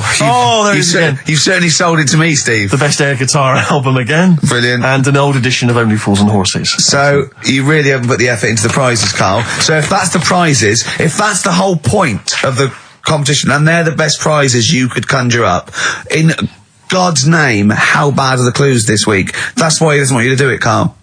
Alright, we won't bother. Forget it. Doesn't matter. Good. Excellent. Well, that's resolved. Brilliant. That's excellent. What we have got, though, is Educating Ricky, haven't we? Well, another one of my little things. Oh, it's brilliant, then. So how long's this going to last before you want to get ditched this? Well, we'll see. A couple of weeks. It's not like that, Carl. It's all one. It's one love, man. We're on the same team, man. Yeah, we're just one voice, man. One true voice. Like those lads. Yeah. They could play. Right, well, the Educating Ricky, They could right? play. Well, why don't we play a record and come back with Educating The Ricky? Wind, Cat Stevens. We need to get the jingle queued up as well. Yeah, I'll get the jingle queued up. No, yeah. I haven't got Neil Young lined up yet. No, not you, on Cat Stevens. I gave it to you. I know, we're not playing that yet. Can we just play a record? No, This is just I told you sounding to. rubbish. Well, I This is told you squabbling. to. See, what? So why aren't you playing the record I told you to play? Because we've just had something chilled, right, from Tupac. Let's lift it up a bit now with a little bit of blur. Right? Come on, play it. Oh, I'm not sure. I just have. Crazy beat there on XFM 104.9. Right, we're gonna do Educating Ricky instead of Rockbusters. Incidentally, on the subject of Rockbusters, we've just had an email from Phil. He says, I could do with this week's rather shoddy array of prizes, as I'm doing a car boot sale tomorrow and need a bit more tact to fill the table. Probably send it we to him. might as well do it anyway. Yeah. But Educating Ricky, it was a feature. Well, actually, about a year ago, I started a feature called Educating Carl because we found out he had 1 E at O level at history, and I'd educate him on things like Rasputin, things that I thought he'd be interested in. You know, Winston Churchill, some of the greats, some scientific fact, and then I said it's your turn, and he started telling me about people born without legs. Some people have got a funny eye. There's a woman whose tongue's longer than her arm. And really, you know, turning the screw on education. Yeah. So I don't know what he's got for me today. Maybe a dog born a cat. Let's have a look. We've done that one, we've done that.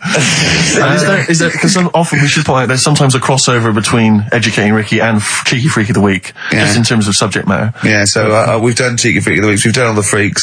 What have we done with the Freak of the Week? There's a dog. There was a woman that had the back legs of a dog.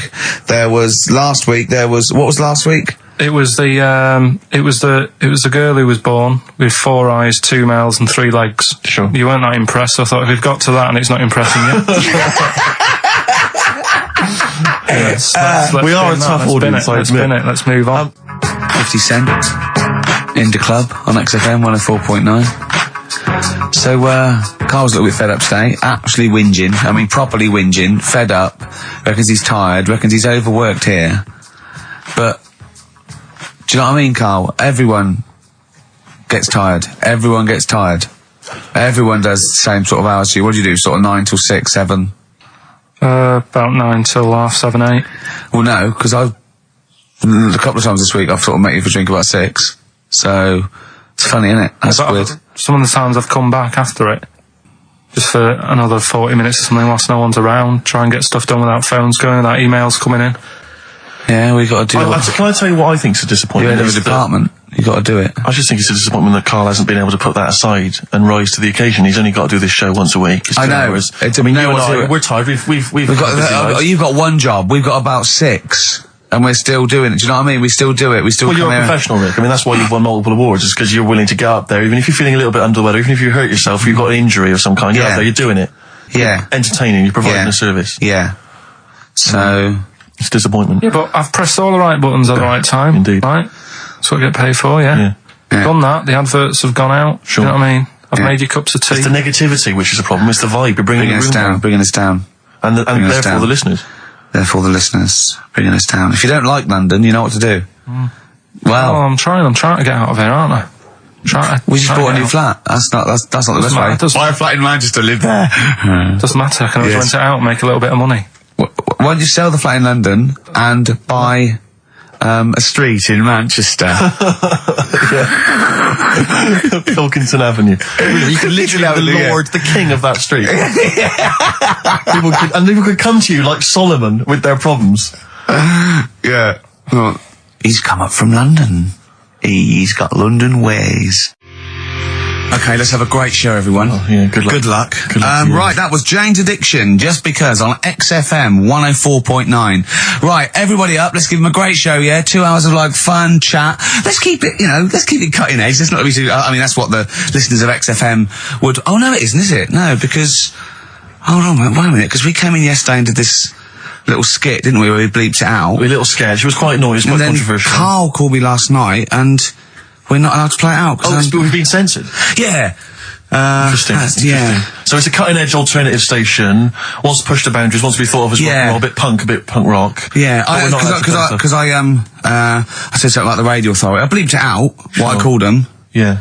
But couldn't do it. Done it before. Censored. Couldn't do it. Censored. Karl agrees though. What's your thoughts, Karl? You agree with that? Yeah, I agree. Yeah. Why? Well, what's the point? Well, it was funny, wasn't it? And it wasn't offensive. Not really. It's not some of the best stuff that would have ever gone out on this show, but. Right, what are you putting up against exactly? Cheeky Freak of the Week? Well, that springs to mind. Yeah. Rockbusters? But I mean, the thing is, the things that you have put out there, I mean, we better be really careful. Who's worried about complaints? I mean, it's not just swearing, is it? It's taste and decency and everything. Yeah. So we can't laugh about the disabled anymore in the Cheeky Freak of the Week. Can't do stories about elderly relatives with genitals looking like a split tennis ball. Can't do your dad putting a child with learning difficulties in a bin. So, what should we just play music? I think that's all it's going to have to be, yeah. Play a record. Accidents Will Happen by Elvis Costello on XFM 104.9. Karl's a little bit stressed, but it's not his fault. It was the boss that overruled him. He came along. What did he do? He heard you listening to it. Yeah. What did he say? He says, what's that? I said, it's what Ricky wants to play out tomorrow. Yeah. And he said, well, can't go out like that. Too many... But they're all bleeped. We bleeped the swear words. Yeah, but he didn't want it to go out. I mean, you got to remember, right, you came in yesterday to have a chat about what we're going to do. Yeah. One of the topics that I said, let's talk about, which I came up with, was... Let's talk about swearing. No, you said you never had a problem with swearing, which is normal. Yeah, that's right. And then we did the thing about, isn't it funny that you can, the thing about you can bleep a swear word by taking out the vowel. So we're going, so it's the vowel that's offensive, and we did a little sketch around that, and then ended, he wanted to completely obliterate the word in the end, didn't want to put the thing in that we said about the Radio Authority, which I think it was valid and wouldn't have got a complaint. Yeah, but at the end of the day, he's the boss, and what he says goes, doesn't it? Sure. So, yeah, I was just going to say, right. But what you got to remember is what he also said is if you want to pay the 70 grand fine, then go ahead and do it, Steve. There wouldn't be a 70 grand fine there, would there? Well, you don't know what it'd be. But will you pay it? Will you pay for my mortgage? Will you pay for his mortgage? Will you feed his kids? He wouldn't be fired. What do you mean? Well, I tell you what, if it's not a fine, we'd lose the licence, then we'd all be fired. Right. When you're Do sat you at home. seriously think you'd lose the licence for that sketch? Well, does he really seriously think you'd lose the licence for it? It is not the worst thing we've ever put out or done or ever will do. Yeah, but it's the fact that he said don't put it out, and you're like, throwing your toys out the pram. I want to say it. I want to say it. How old are you? But you still want to put swearing out. It's a discussion about the Radio Authority and the way people are interested. Yeah, but leave it. Let's move on. Don't get annoyed. Yeah, but I'm annoyed because you've been at it since about 12:30. I know. Well, I like to get in early to plan the show. Yeah, but there's been no planning. So, to be honest, I'd turn off today, anyone listening, because there's nothing. Carl, there's never anything. There is. There's sometimes some good things, but today, seriously, What is there? I'd leave name it. us something half decent that's been on this show. Loads of little interesting topics. Go on, I can't remember any. Right, gays in toilets. Yeah. Not particularly interesting. Fascinating to you, perhaps. Right, well, I'd prefer to hear that than just a load of swear words. Well, We wouldn't have heard these swear words. We'd have heard some bleeping. Right then, so that's entertaining, isn't it? Load of bleeps. It's just because you don't want to stand up to your boss or say anything. Don't get annoyed with I'd us. stand up to if I agree with what I'm arguing about, but I'm not falling out with him over some crappy thing you want to play out. Don't say crappy. slag it off. Well, Don't it doesn't say matter, crappy. because I'm not here next week, I tell you that. I've canned this in. Don't right? say So crappy. if Andrew is listening, Don't Someone say else can be here next crappy. week. Play a record. We apologise for the word crap. That's out of order. We should be. Big Sir, the Thrills on XFM 104.9.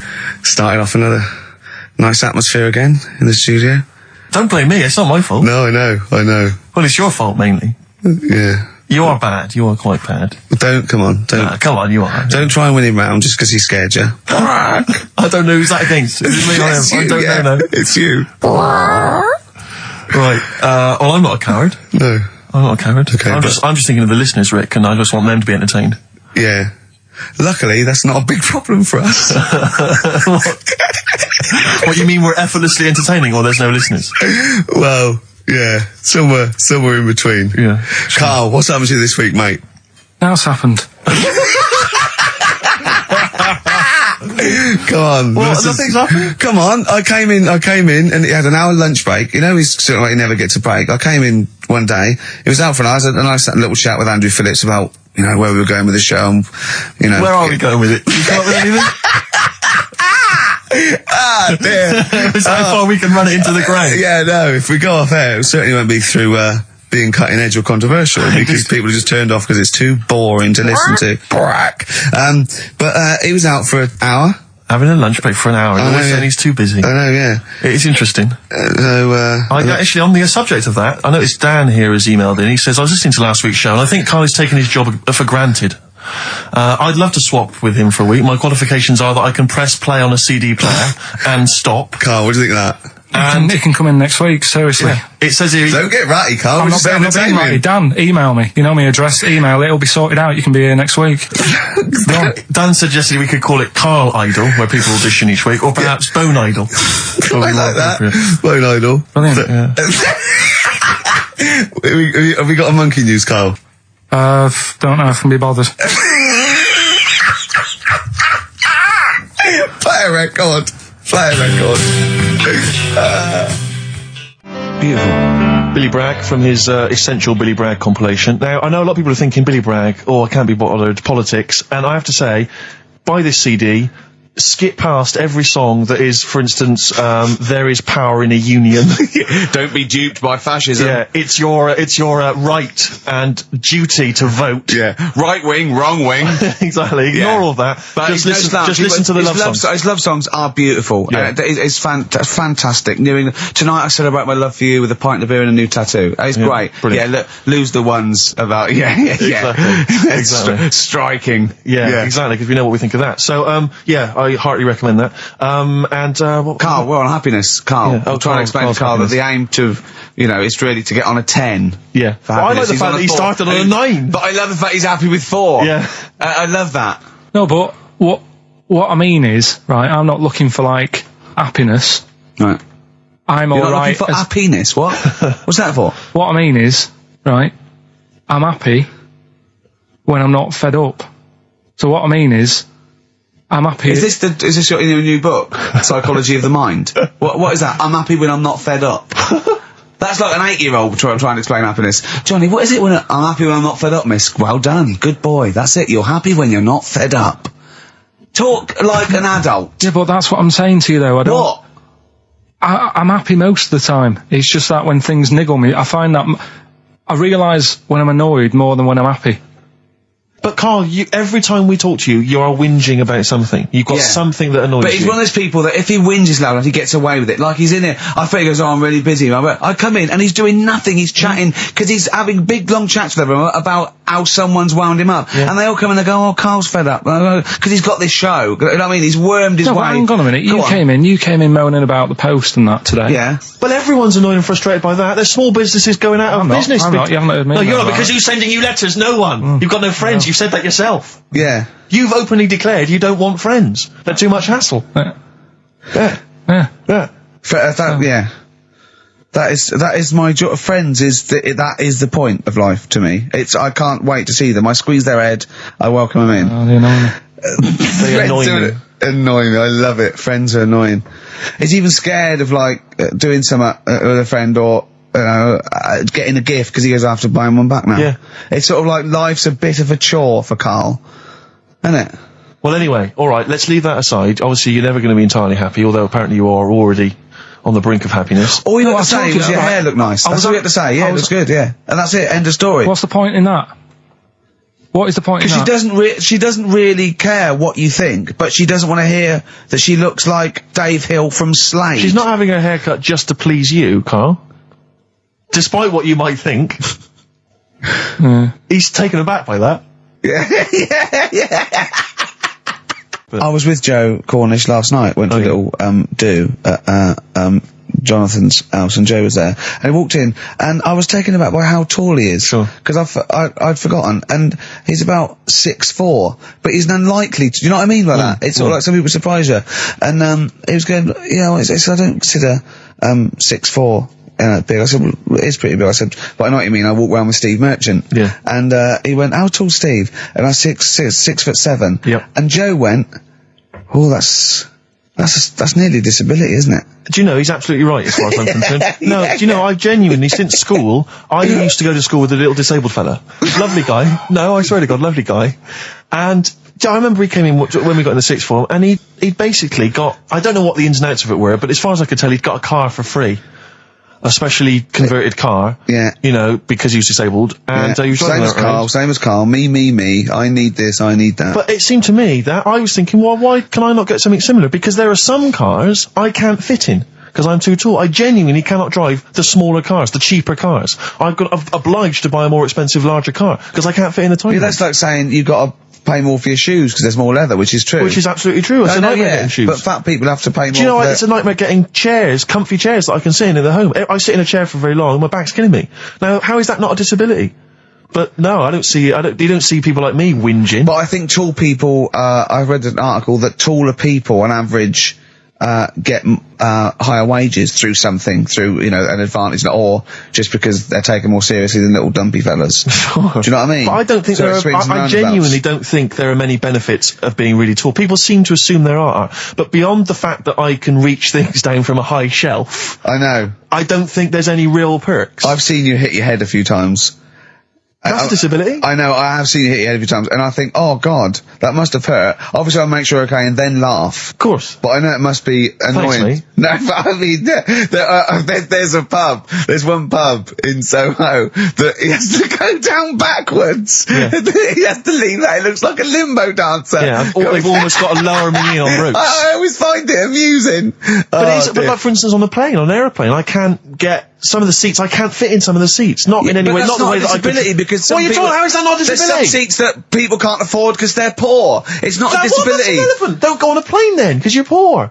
But if you can't afford to go on a plane, you can't afford to go on a plane. You should have studied hard at school. But what annoys me about that is there's a physical disability I was born with. There's a weight allowance, so I might not be allowed loads of bags on, but there might be a big fat pig in the queue who's allowed the same chocolate allowance as me. That's because they've been eating like a bloater. I couldn't stop myself from growing this tall. It wasn't a conscious decision. I didn't think, I'll tell you what, I won't smoke when I'm a teenager. Maybe I'll shoot up.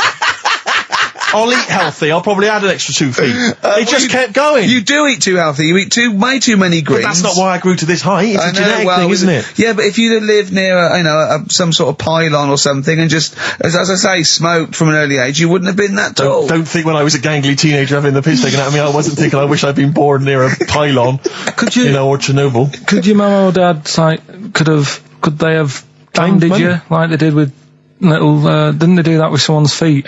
Well, yeah, concubine, yes. I didn't come out this tall, did I? No, but slip it in the how would they bandage it? They'd have to bandage him round the feet and round the top of the head. Yeah, I'd be walking around like a mummy. Yeah, or a bonsai boy. But people didn't really realise I was going to be this tall until I was 14 or 15. You know, you don't realise when you're an 8-year-old.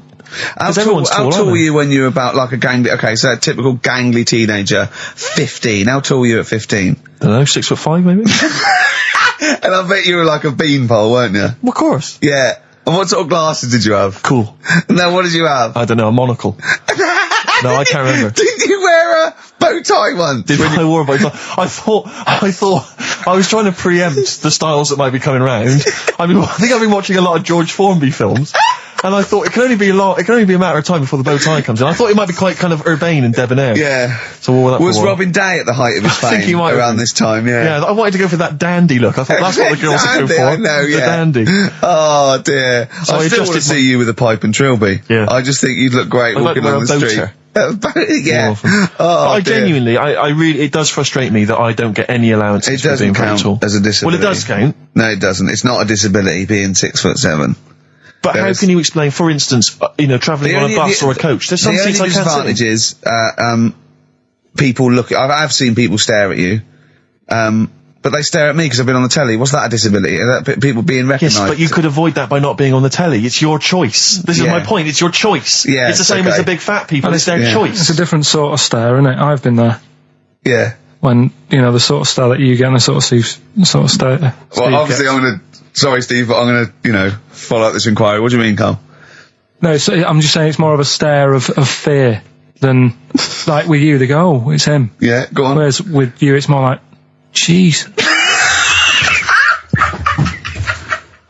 Do you know what frustrates me?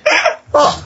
I thought he did deserve having a Monday off. I've changed my tune. Yeah. I was sometimes you don't realise this, listeners, but sometimes I'm an intermediary. I do step in when he's winding him up, because Carl gets to the point where he's going to explode. Yeah, and it's crazy. Okay, Jerv, and I step in, and this is the kind of response I get from Carl. This is the kind of back chat I get. Well, I tell you, he's a little user. I'll tell you what, because he's too scared of winding you up, because he knows that you'll just walk out of here and he won't get his Monday off. Absolutely. Play a record, you little oik. Weasel. You're a weasel. Lou Reed, with a little help from David Bowie there in the background. Satellite of Love on XFM 104.9. I'm Ricky Gervais, with me Stephen Merchant and Karl Pilkington. Now, Steve, you know how Karl won't do anything outside his jurisdiction. He moans about stuff. He's got one job. We're doing about 5 things in the week. Always plate spinning. We just turn up and he's always available. He moans about it. He goes, oh, lucky you caught me, right? He's chatting. He's one of those people that, whinges enough and people think he's overworked, so he got Mondays off, right? He's just a whinger. Yeah. I haven't got Mondays off though, have I? Yeah, well, anyway, 2 hours on a Saturday. This is what the phone message he left me Wednesday on my mobile, but I just is chatting about certain things that are going on at the moment. What he does need to know. Duncan, who mentions, is my agent, and you understand a few other things, but this is the sort of message I get from Karl, right? Whinger. Old messages. Alright, 12:10, Wednesday. Just getting loads of people calling me all the time about Yesterday, DVD's signing for BBC London. I don't work there, but I've been dragged into that. I've got a woman on leaving a message from Talk PR going on about do you want to go and see Pop Idol again? Right? They're just saying you and some listeners can go, so I'm sure you'll love that. I've got Jim Benner wanting you to introduce the tin buckets at the Astoria. So can you just let Duncan know that I'm doing his job whilst he's sat on his arse with his thumb firmly up his arse? Can you let him know that I'm running around like a here sorting shit out for you? Alright, see you later. Message left at 12. Do you know what I mean? I know, but that's the kind of phone message he's leaving. Do you remember who he was before you... But he's even annoyed that he gets a phone call. I remember he got a phone call for you to do a voiceover and didn't pass it on. You missed a voiceover. That was thousands of pounds. No, I did pass it on, though. I told you. You said someone had phoned. Yeah. That's not good enough. But who's that? Well, she didn't say, and I didn't ask. But of course she said. She didn't say. Rubbish. So you didn't take the number down? Just when she went, oh, can you tell Steve to call me? And you went, yeah. Yeah, well, I just thought you'd know her already. I should have known. It was a woman, so I should have known. He's having a go, you see? Unbelievable. I don't know how it's come back on me. You're the one who was picking on it. Yeah, exactly. I'm saying. I'm defending. Why is he having a go at you? He never picks on Ricky because he knows you are his bread and butter. Seriously, do you know what I mean? The only reason he's got Mondays off is because you're still doing this show. Yeah. That's why he's scared of you. That's why he has a go at you on the phone, but he always picks on me because he knows, I'm a pushover, I'm a nice guy. He's scared of you. I can't believe I don't know how it works. Is that true? Steve, I'm always sorting you out. I look after you. Sorted you out with tickets. I'm not saying you don't, but I've got you today. Why are you picking on me? What do you mean you're sorting about tickets in lager? What's this? Right, whenever you want tickets. Yeah, sorry, lad. I don't want to use this as like moaning time and that, because I don't like to moan. I'm busy and that, right? I've sorted you out tickets for gigs. Yeah. Right? What somebody doesn't even turn up to. Yeah, we won't even go on about that. Yeah. Right? Lager. You've got sorting about the Cure. He complained it was boring. Yeah. There was that big drum of lager that you had, and you said, "Oh, put that in your room for me, because I don't want to carry it home." Right? Lazy. So I said, "All right, then I'll put it in my room." It goes missing. It gets nicked. Then you have a go at me because it got nicked. Yeah. I get you another one. You make me carry it around town for you for half an hour. Then you say, "Oh, I can't be bothered taking it home. Can you take it back to work for me?" Yeah. But interestingly, this is like a year ago, so it's still pressing on you. Oh, hang on, and I forgot the one when we had an argument over 50p. When I went out you for a didn't want coffee. to give me 50p back that you owed me. That was the same day you'd given him about 40 quid worth of lager. But see, this is my problem. This was my point at the time. It's not the 50p in terms of money is not what's important. The fact that you think you don't have to give me money back because it's only 50p, that was the point at the state. It's me who makes a decision. Oh, don't worry about the 50p, not you. It's only 50p. I'm not going to give it to you. Do you know what I mean? There's got to be rules, otherwise it's chaos, Carl. Come on, mate. All right? I don't want to fall out about No, it. that's not all right. Should we kiss and make up? Do you want that? Do you want to do It's that? all right. Yeah. Well, should we play a little record and come back to this? Because I can't believe it started with you slagging him off, Rick, and I've ended up I know. as the monster. I know. Bit of R.E.M. Yeah. I was walking away from the show last week. I was walking towards Berwick Street. I like to look at the records and the record shops. And I was on my mobile phone, and I was chatting away to someone, and what can only be described as a prostitute. Go on. Stood on the street corner. Was she a woman that gives you sex for money? Yes. That is a prostitute. Yes, that's what I thought. Go on. And as I was walking by, she said, "Do you want to buy sex?" No, You sure it wasn't a market trader giving 6 plums away? No, it was something? definitely 6 for a quid? No, it was definitely Go a on. prostitute. Yeah. And what annoyed me about it, what I wanted to pick her up on something, was the fact that I was on my mobile phone. It's like, So can you imagine? she was rude. Who would what am I going to hang up? Sorry, Mum, can I call you back? I've You just know, had an you know, offer. you say you want me to meet more women. And you know you sent me that 30 quid Exactly. for my birthday? Yeah. Sorry, Mr. Johnson, I'm really excited about the job. Can I call you back? I'm just going to negotiate with a whore. And it was just sort of, you could tell that she was clearly probably desperate for crack or a latest fix of smack. So she was literally the normal etiquette of prostitution. You know, that they hang around, they show some thigh. I've seen this in They films. will woo ya. Yeah, exactly. Yeah. Take you out for a meal. That sort of thing. That had sort of gone out of the window, and she Yeah, was just sure. there, desperate, running around. Did the she go out streets of a window? Like a Because dog. that's another thing they sometimes do, specialist Exactly. ones. But I was shocked because I've never been propositioned before like that. Really? In London. That's weird, isn't it? Carl, thoughts? I think you'd be sort of approached a lot because they tend to sort of go for people who look like they haven't got much chance. Sure. And I'm not being mean. No. I've known you a long time. Sorry, I'll let you go back to it. In what way aren't you being mean? By saying that No, Steve... go on. Steve knows is a little bit odd looking. I don't think... Well... No, he does. Do you know Yeah, before... no, but it's not what he thinks of his looks. No. It's what he thinks of you talking about his looks on... No, but it's on. like how you were talking before about, you know, your eyes are bad. It's nature's little way of saying, look, nothing to see here, right? Don't get that! I don't know what you mean. But when you look in the mirror and that, they've gone, look, he hasn't got the looks, let's make his eyes bad, right? Yeah. Nothing to see here. Yeah. That's what I'm saying, See, they're balancing it out, right? Yeah. And it's funny, right? Now we're on the topic. Sorry, Right, I wasn't- Johnny Depp. No, listen, My chest is gonna burst at this moment. Whenever we go because- into this conversation, I always think to myself, Carl, do you know what you look like? I'm gonna burst. You know, seriously, can I be honest with you? You look like, you know, if you've got like a balloon, a hot air balloon, right? Just a little balloon, like a party balloon. If you drew a little face on it, right, and inflated it about halfway, that's what you look like. right, I wasn't... No, play a record. I don't want to get into this. Listen, It's too intense. now you've got onto this. Let's just nip it in the bud now. I'll tell you something that I wasn't going to tell you because I think it was I don't want to hear it. I don't want to hear it. Right, it was on the tube. Right, well, I was. Someone told me they were on the tube. Right, and the tube pulled into a station. Right, and one of the women saw the poster that's out at the moment with you and Rick on it. Right. Yeah. So this woman apparently goes, "Oh look, there's Ricky. Ricky's on the radio." Right. And the other woman goes, "Oh yeah, don't you listen to it?" So she goes, oh, I didn't know it was on the radio. And she goes, oh. Sorry, Steve. Look at... Because he didn't make it sound this bad. She said, oh, look at that person he's with. So she goes, yeah. She said, that's Steve. She said, I was sort of aware that he looked odd because Karl mentions it on the radio. Yeah.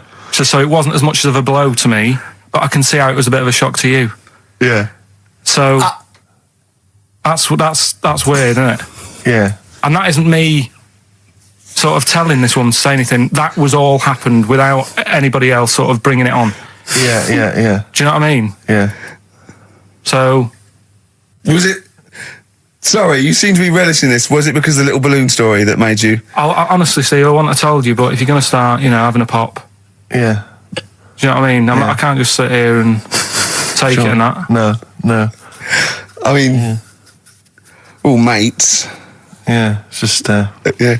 Well, I mean, I was mistaken for Johnny Vegas. Steve's got a story about that, if you want to have a go at me. Well, someone just thought you were fat with a beard, which is true. Well, don't have a go at me because he said you look... Well, you started it. No, I didn't. Yeah, I didn't. You were milking it. I was laughing. You were egging him on. I sort of was. Yeah. But let's not, Oh, it's a good job you've got lots of good mates like Jonathan Ross you can go and hang out with. You don't need other friends, people who've helped you in your career. He's a good-looking bloke, isn't he, Jonathan Ross? He's a good-looking fella. Play record. Radiohead, Fake Plastic Trees on XFM 104.9. Mm-hmm. Someone just emailed in and said, just want to know what you think of that cover of Wonderwall. We told you. We said it was great. Yeah. Listen. But they must have been listening to hear... the song. Yeah. Extraordinary. Although maybe they just turn off... when we start talking. Yeah. That would make sense. That would make sense. I mean, it makes sense in a sort of preserving of sanity type way as well. Objectively, Rick, if you were listening at home, if you didn't know us and you were listening to the show, would you listen to it? Would you bother? I know that's a hard thing to get your head round. It's difficult to say, isn't it? I've no idea what people coming to this for the first time think. I love you like a brother, but I get sick of you. Yeah. I mean, I get sick of me. Yeah. Sometimes I go up and... It's weird you should say that, because someone's emailed in. Yeah. A recent survey's been done by Cheltenham and Gloucester. The most desirable neighbour in Britain. Number 1. Shane Ritchie. Johnny Wilkinson.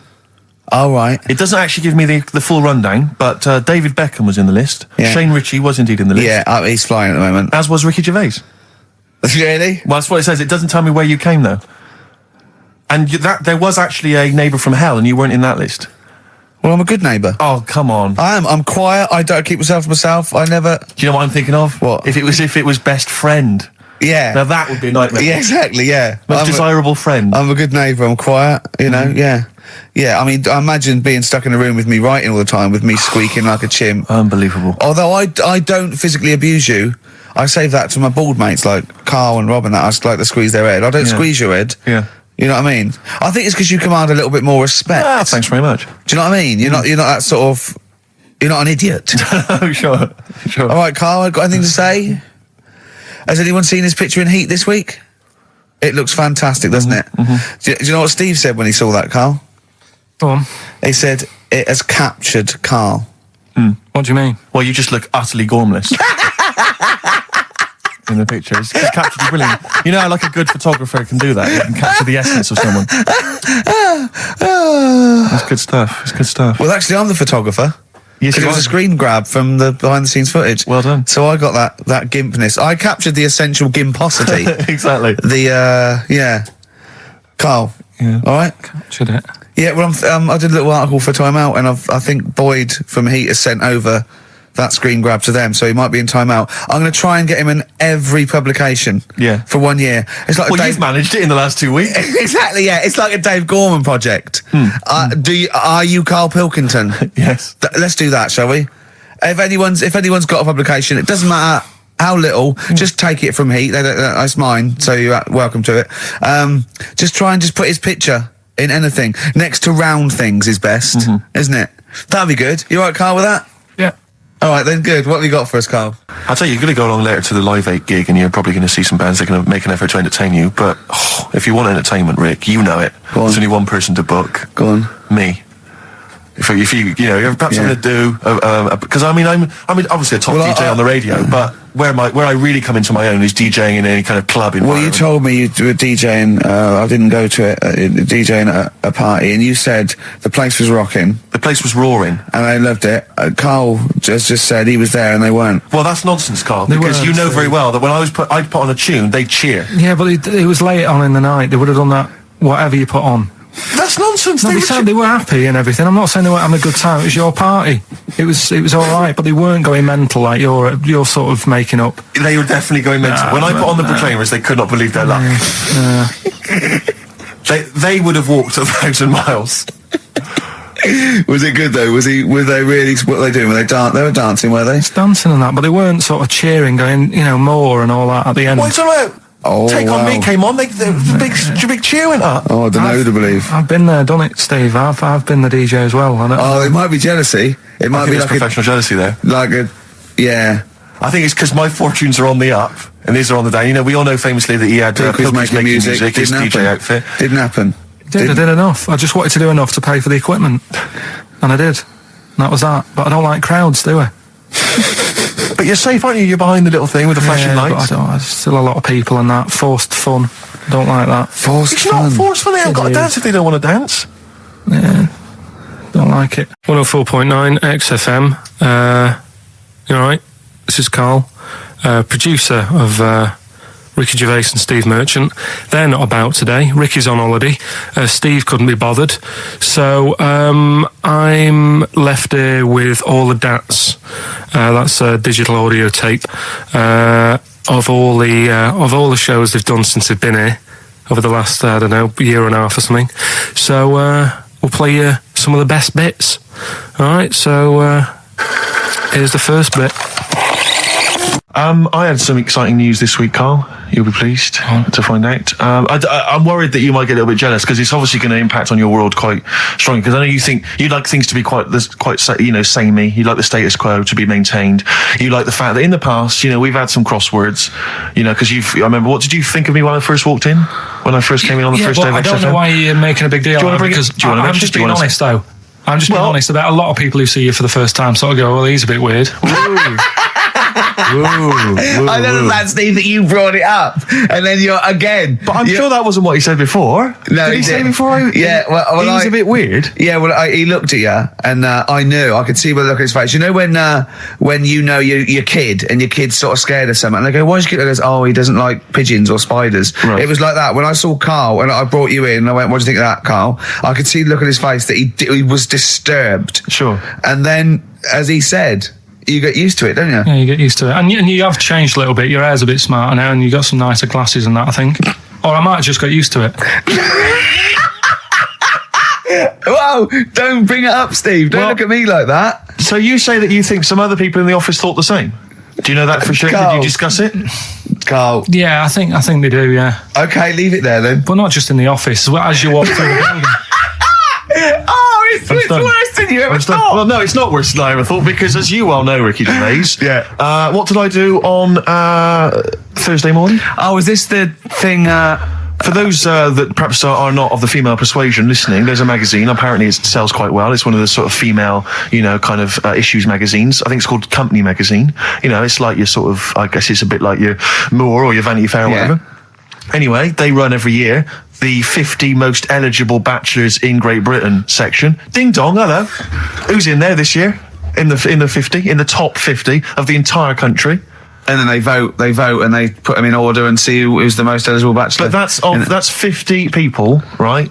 It always annoys me slightly because bachelor, it kind of seems like a more sophisticated word for loser. Yeah, no. Which always sort of unnerves me. And also, they try and do a different 50 every year, so they're getting pretty desperate to get different ones. Because also a lot of people who are sort of like successful, are married. So there's very little to. No. There's a huge. I don't know if this is international. It could even be international. I'm not sure actually. So I could be up there with the likes of Justin Timberlake, etc. So Fred Durst. Yeah, that sort of person, So anyway, this is what's exciting, right? Although I'm slightly frustrated because they were telling me that last year All right, they get, because what happens is the readers of the magazine, they vote for who they think is number one most eligible bachelor. Right. Last year, the prize was a 2-week trip in the Bahamas. Okay. This year, I'm rather annoyed because all I'm going to win is a moped. That's the prize this year. That's the prize this year. A moped. Whoa! Backtrack. What? Sorry. Last year was a 2-week trip to Bahamas, and this year Just a moped. All I'm going to get is a moped. All you're going to win is a moped. Yeah, you got no chance. You've having got enough. no chance. You're Who having else is in it? Who else is in it? Well, I mean, I don't know lots of people you'd never heard of. I know Duncan from Blue is in Ding. this. So you're second to him at least already. I imagine you're going to come behind the other 49. Because there'll be people voting for me. They get to vote for me. Yeah, Steve. They'll see my photo and then they can vote for me. Yeah, according to Heat, I was 22nd most sexy man in the world. I better take that helmet back. I would. Oh, Rick, you may remember that last week we opened with some quality knob news. Knob news, yeah. It was Hitler's knob. Hitler's knob was one of them. That just sparked off into a whole bunch of other kind of knob-related discussions. Yeah. And I'm pleased so far to see that we're almost at the halfway mark for this first hour. And so far we've only talked about nudity and/or todgers. Yeah. So excellent work from us. Well done, lads. Yeah. I'm looking forward to Dr. Fox and the rest of the Sony award committee listening to this one. Yeah. But more knob news. I don't know if there's a jingle for that, maybe. You nearly had the eye out. Knob news. Knob news, excellent.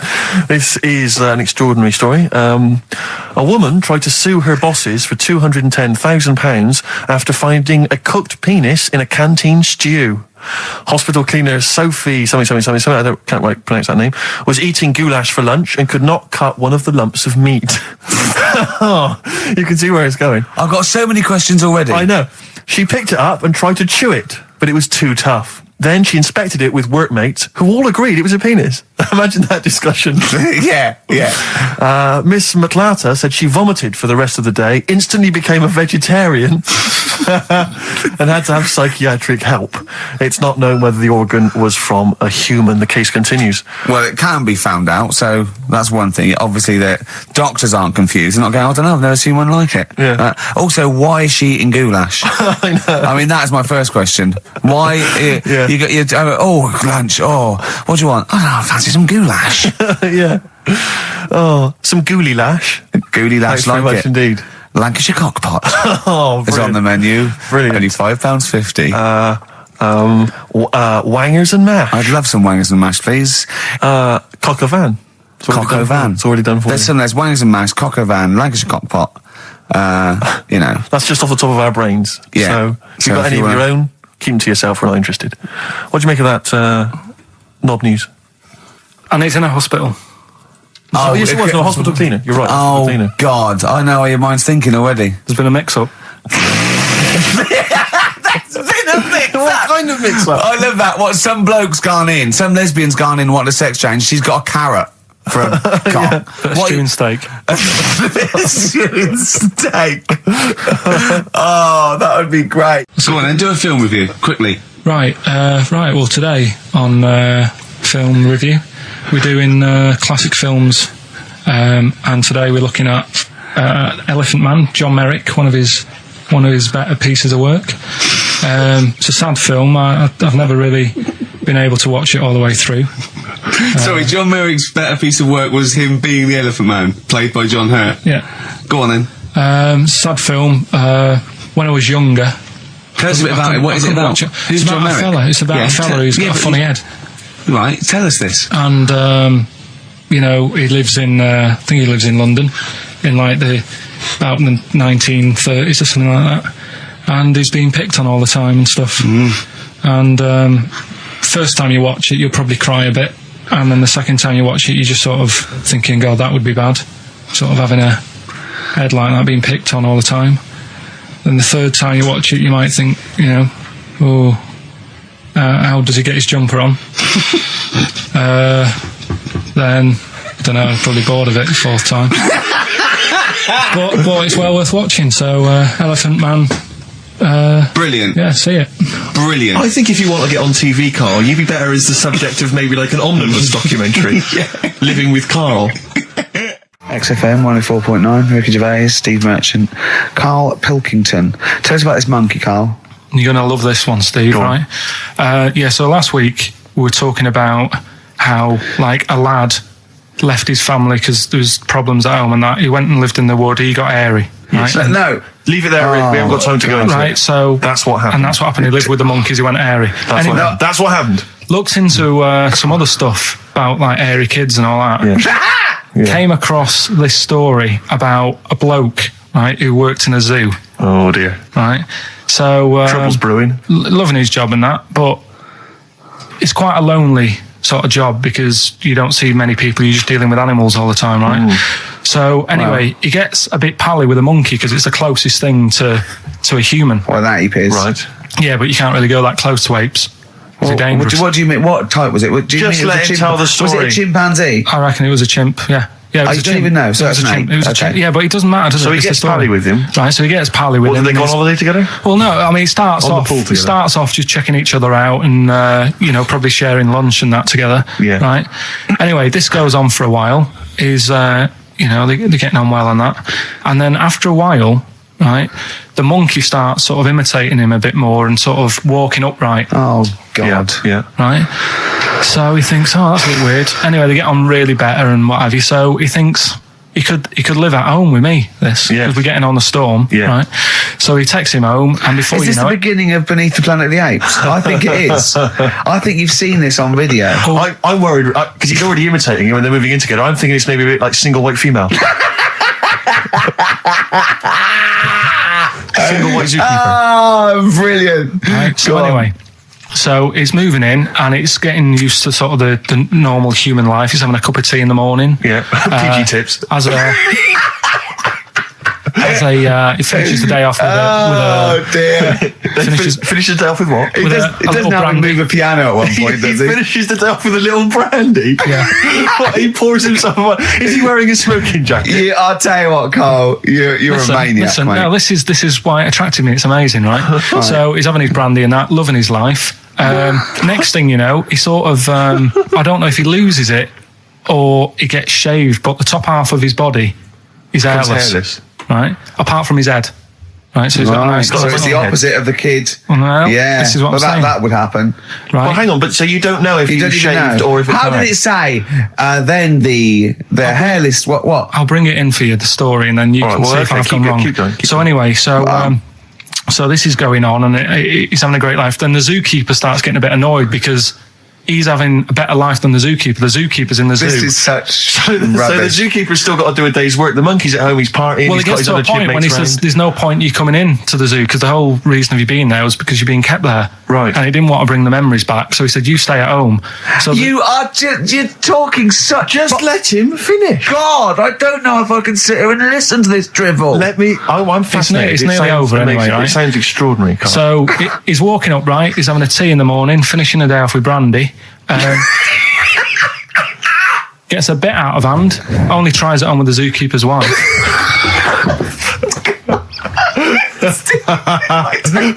Make him go away, Steve. How does he do that? Well, because he's around humans a lot, he becomes a bit of a charmer. And, But what is it that he could do to seduce her? Pick fleas out of her? he didn't say. He's But- built. He was built. Yeah, it's well done. so what Listen, about that? what do you mean? What about it, Carl? It's obviously not true. I don't understand how. I love that he becomes a charmer. He's got better taste in brandy. Exactly. And he, What was it that he was doing that seduced her? I don't know. Maybe because he was at home more than the zookeeper was. But what would he be doing, I Carl? love the fact that- He's not going to be talking with her. They're not going to be playing like, Trivia Pursuit. Maybe she liked the silent type. He didn't go into that. He just said that's when the trouble started. Carl, play a record. Right. Is that what Suzanne did when she brought you in? That was Radiohead and They're There. We're Not Here, all right? Pre-recorded. Coming up is one of Carl's little things. Enjoy it. Something else we're giving away. The Shining. It's more throwing away, isn't it? Once again, Is it on video? Once again, it's on VHS. Just because you buy it out of your own money, Carl, stop being so mean. and I want to watch it tonight because it's one of those films that. So you're going to watch this video and then you're going to send it to someone as a prize. Yeah, it's one of them films that. Sorry, what you just said yes to that without blinking?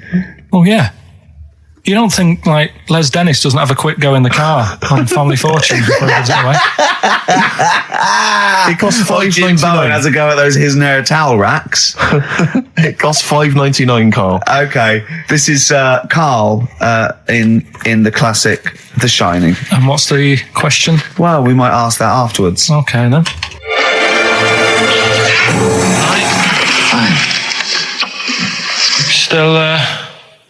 Still trying to write the book then? Yeah? Yes. Good. Funny, someone told me the other day, weird thing about a typewriter, the top row of letters, the longest word you can write is typewriter. I'll just show you. That's weird, isn't it? It's just the typewriter being... You're not in the mood, are you? You're in one of those grouchy moods again, like you get into when you're writing. I'm not being grouchy. I just want to finish my work. Yeah, just being a bit funny, a bit offhand and that. Let me explain something to you. Go on. Whenever you come in here and interrupt me, you're breaking my concentration. You're distracting me. And it will then take me time to get back to where I was. Understand? Yeah, but I just was coming in to try and cheer you up. You know, if you... I mean, I'm full of ideas as well. You know, if you're having a problem coming up with stuff, got loads of stuff, loads of ideas you could write about. The other day I read about this airy Chinese kid. What do you want me to do about it? No, it's just that it could make a good book. Do you know what I mean? Sort of following round. That's swell. Well, I'd buy it. You know.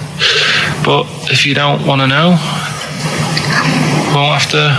don't bother doing it. But do you know what I mean? It's just airy Chinese kid. It's weird because they're not normally that airy over there. Yeah, this kid caked in it. But if you don't care, I wouldn't touch one hair on his goddamn little head. You don't have to touch any hair on his head. Like I say, he's covered. Leave the head alone if you want. Touch his hands. He's totally covered in it. But I love the little son of a bitch. Well, don't go that far. You haven't met him, but I can sort it out. I'd do anything for him. I don't think you'd expect that much. Just take him to the barbers 3 or 4 times a week. You know, he's a good little kid. In fact, I'll do it. I think I'll write a book on him. Yeah? How do you think you can handle that? Yeah. You're not too busy, are you? Well, yeah, I'm pretty busy. I've got to sort out some monkey facts for the show this Saturday, but I reckon I can still... Why don't you start right now and get out of here? All right. I will. If you're going to be like that. Couldn't borrow a pen, could I? See you later. There you go. Haunting stuff there. Karl Pilkington in The Shining. You know, in the film, Jack Nicholson goes crazy because the suggestion is he's maybe possessed by demons that maybe are in the hotel. But, you know, if I was stranded in a desolate hotel, removed from all human contact with Karl, I'd go mental with an axe without being possessed by demons. That's more chilling to me, trying to get some work done and you keep wandering in. I'm trying to get Karl to spend a couple of days in the caravan with me, just for the head of it. And he won't. I've offered him money, won't I? I think it'd be a great laugh, wouldn't it, Karl? Oh, yeah, great. That would be terrifying. No, I want to film it. I just want to film it. Like a little video diary. There's Karl there, he's just waking up. Well, if I was stranded in that would be like being... I may as well be with Freddy Krueger and Jason Voorhees. That's more scary. The thing is, Ricky doesn't mess you about as much as he messes me about. No, you see, you've given him an inch. You've given him an inch and he's taken a yard. 12:30 you got in today. In 30 minutes between 12:30 and 1. The old bin lid on the head. He wanted to do that again. Yep. Squeezing my head, think he had a go at. And karate chop on the back of the neck. Yeah. All in 30 minutes. Yeah. Who else can say that?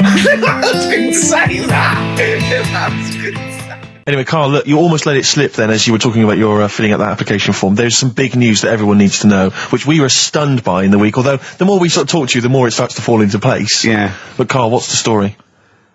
That I haven't got me exam results from my GCSEs. He never turned up to get his exam results. I was working. And so, how many did you take in the end? Because you weren't even sure about that, were you? You think you took maths and English, don't you? Yeah. And you think you've handed in the artwork for art, don't you? Now, art was continual assessment, wasn't it? Coursework. And what was that you made? I made a man sort of putting his arms into a car. You made a model of a man putting his arms into a car. What was this? So that one's passed. Was that, this this is a homage to break-ins in Manchester? Was this? What was this? Oh look, he does what he sees. Yeah. So you've got that. That's safe. You've definitely got that one. So you've taken art, you've taken English and maths, you think? So this is what we're going to do, listeners. We're going to try and find out his exam results for him and tell him next week. Live on air. We're going to call his school, we're going to try and track him down, and we are going to have a little envelope, and we are going to give Karl, at the age of 29, his O-level results. GCSEs, yeah. Now, Karl, so you took maths, Yeah. you think, you took English, do you remember turning up to do those? Do you remember sitting in the room filling in the forms? Yeah. Okay, and how did you feel you did? I don't think I did well. You don't think you did well? Did you revise? No. Why didn't you revise? Because I don't really believe in it. Okay. Well, it's just that if you don't know it, then you don't know it. You shouldn't have to start looking at a book. If I went to like the hospital, Yeah. and the doctor said, "Oh, you need your appendix out," but hang on a minute, I've just got to read up on it. Yeah. That isn't good enough. Okay. He should know, and that's the way I feel about it. To be fair, though, He did do the revision beforehand. yeah, they don't usually pass on, maybe when they're in practice. Yeah, 7 years information down they the took in line. by osmosis. Yeah, yeah, and the bloke comes in and goes, "Can I just see what you did with that?" And I goes, "You've passed." Yeah. Phew. That's a good one. Yeah. Good job I watched Casualty. You don't talk to anyone, do you, in the week? You just hide in your little sound booth thing, and you really don't talk to anyone, do you? Much? Not really. No. I mean, you might call up. Yeah. But no, I keep myself to myself. Yeah. Then you don't get bogged down in the office politics and stuff. Yeah. Is there a lot of office politics here? I don't know. I don't get involved in it. Oh, yeah. Proved your point. So when we're away and we're out of action, who, other than Suzanne, who will you talk to of the day? How will you get a sort of feedback from the world? How will you get sort of input and... I always, if ever I've got a question on anything, the internet's sat there and I can just go online and find out. The internet is good. It's brilliant. But it's not all verified. It's not all necessarily factually accurate. Anyone can put things onto the internet. It's it's freaks and things that put on things one, right? Here's one that I read in a week, right? Go on. About this woman. Yeah. She was a bit of a punk. And to get her hair done like she wanted it. Super glue. Right, no. She got lard. Apparently it's a popular thing, you might know. Put lard on your head. Yeah. And you put it in the oven. Now, apparently the heat that you get from the oven is different from the sort of heat you get from an hairdryer. Right? And she had to do that to get the style that she wanted. But anyway, she comes into money or whatever, treats herself to a microwave. Right? It's not true. Opens the door, jams the things, the little catch. So the microwave works. She jams it with a screwdriver or a knife or something. Yeah. Puts the microwave on, sticks her head in, boils her brain. Don't be ridiculous. Right? Well, why is that ridiculous? Boils her brain. She boiled her brain. She boiled her brain. And this is what's good about the internet. I went straight from that, and there was a subject about brains. And do you know that Russell Crowe, when he dies, he's given his brain to charity or something, some sort of some people who can do stuff with it. She gave hers to Pot Noodle. Vesta. Yeah. Oh, That's boiling a the sort of skull. Yeah. That's not true. It's not true, Karl. Just urban myths. Someone made it up. Yeah. For a laugh. They're just too convenient urban myths. Everyone's you can tell an urban myth's not true because it's always this happened to a mate of mine, and when you say what happened then, they go, don't know, that was it. Was that it? Was it? Someone boiled a brain and that was it. There was no more story. Well, were there any dates, locations, times? I think it was in Belgium. That is a blinding record. And before that, Rick, what do you make of those adverts? They were great, weren't they? I like them, yeah. I'm going to buy all them products on the way home. And that's endorsed by Ricky Gervais. He's won awards. Yeah. Rick, do you remember this? This was a hilarious No. moment. No, you'll remember this when you hear it. It was when Karl said something that was basic. Well, I think for a lot of people it sounded like a lot of old bollocks. Man grows penis on his arm. I mean, why people are constantly losing their penises around the world? I've no idea. But why? I didn't realise it was a bit. What do you mean why on the arm? It's just a graft, isn't it? Yeah, but put it on like your buttock or your side. Not you can't wear a short sleeve shirt. Why do they've done that before? I don't understand it. Why not just graph it onto the side of your leg or something where it's high up, close to where it should be? I don't know. To get it used to the environment, like when you were like released a duck into the wild. I've never understood that. If there's a doctor, again, we had a doctor last time. If there's someone who can let us know why they put it on the arm, so they can keep an eye on it. Presumably, he's not going to work with this knob on his arm. He's probably in a hospital bed and under examination. Right. So what do you think? They pop the knob on the arm, say come back in 3 weeks. What do you do, by the way? I'm a mechanic. Keep the knob, keep the long sleeve shirt, because the blokes go, why have you got a knob on your arm, mate? What are you talking about? He doesn't go back to normal as a teacher. Sir, what is it, Simpkins? You got a knob on your arm. No, don't worry about that. Do your maths. What do you think this bloke's walking around with a big knob coming out of his arm? Why on the arm? So they can keep an eye on it. So it's not But if he's in bed, just get him to not put any undies on or whatever and just have a little sly look at how it's going. Even in hospital, if you're in a shared, little hospital room, people going, oh, I've had heart problems, what's your problem? He's there with his arm out. He's got his knob out. Yeah, but I don't think it counts as indecent exposure when they're grafting a knob on your arm, sticking that out the bed. Imagine if he's driving, he's just got it out the window. People driving by. Yeah. At the end is that bloke giving me the finger? At the end of the man grows penis on his arm story, it says, a Moscow surgeon said the man will be able to have sex in a few months. He said, women will never suspect. But what kind of a doctor talks like that? Yeah. I'll tell you, it's his cock now, seriously. The birds will never know. He'll be able to go berserk. Yeah. They'll never realise we grew it on his arm. That is unbelievable. Will he have a little scar on his arm, do you think? Yeah, I don't get it. Like I say, 83936 if there's a doctor out there. Or indeed if you've ever Or a tailor. Making you a shirt. What side do you wear your cock on, sir? It's my left arm. So let's take us back a few steps, Karl. What's the story? Right, so I did some research. Right. Let's just recap again. There was a guy you read about who had his head chopped off. He was guillotined. Yeah. He had said to the people around him, I am going to blink once I've had my head cut off to so show the brain that life, can still... or the brain can continue to work after death. Okay, so we queried that. So you weren't having any of it? Well, no, possibly for a few seconds till the oxygen stops being fed to the cells because the blood has drained away.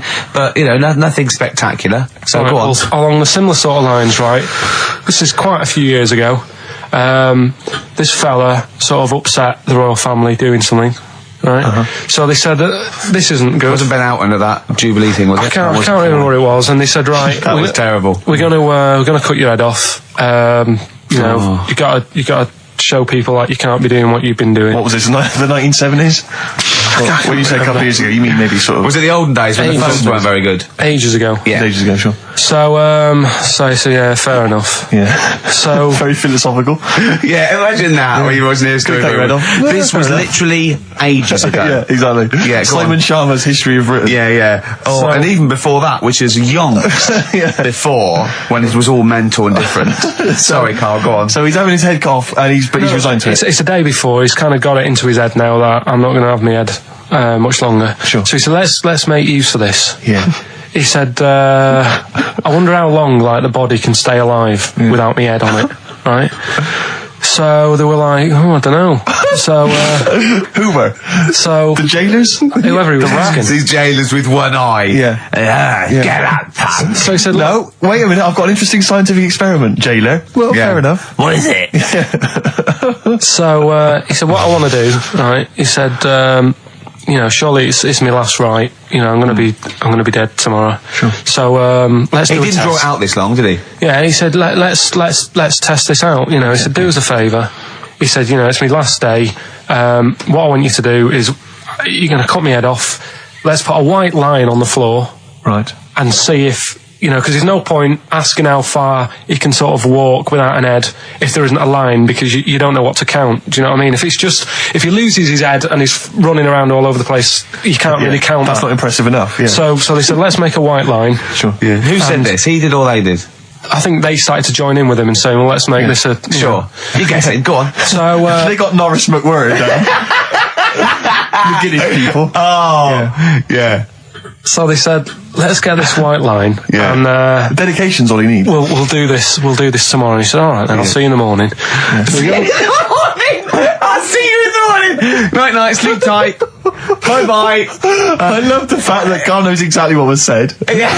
Oh, that's beautiful. Yeah, he doesn't know the story or what order it's in or when But it he was. knows exactly what or was who said. said what, but he knows the intricacies. All right then, see you in the morning. Bye, little kissy. Oh, I'm not like that. Oh, you joker. Don't let the bed bugs fly. Yeah, anyway.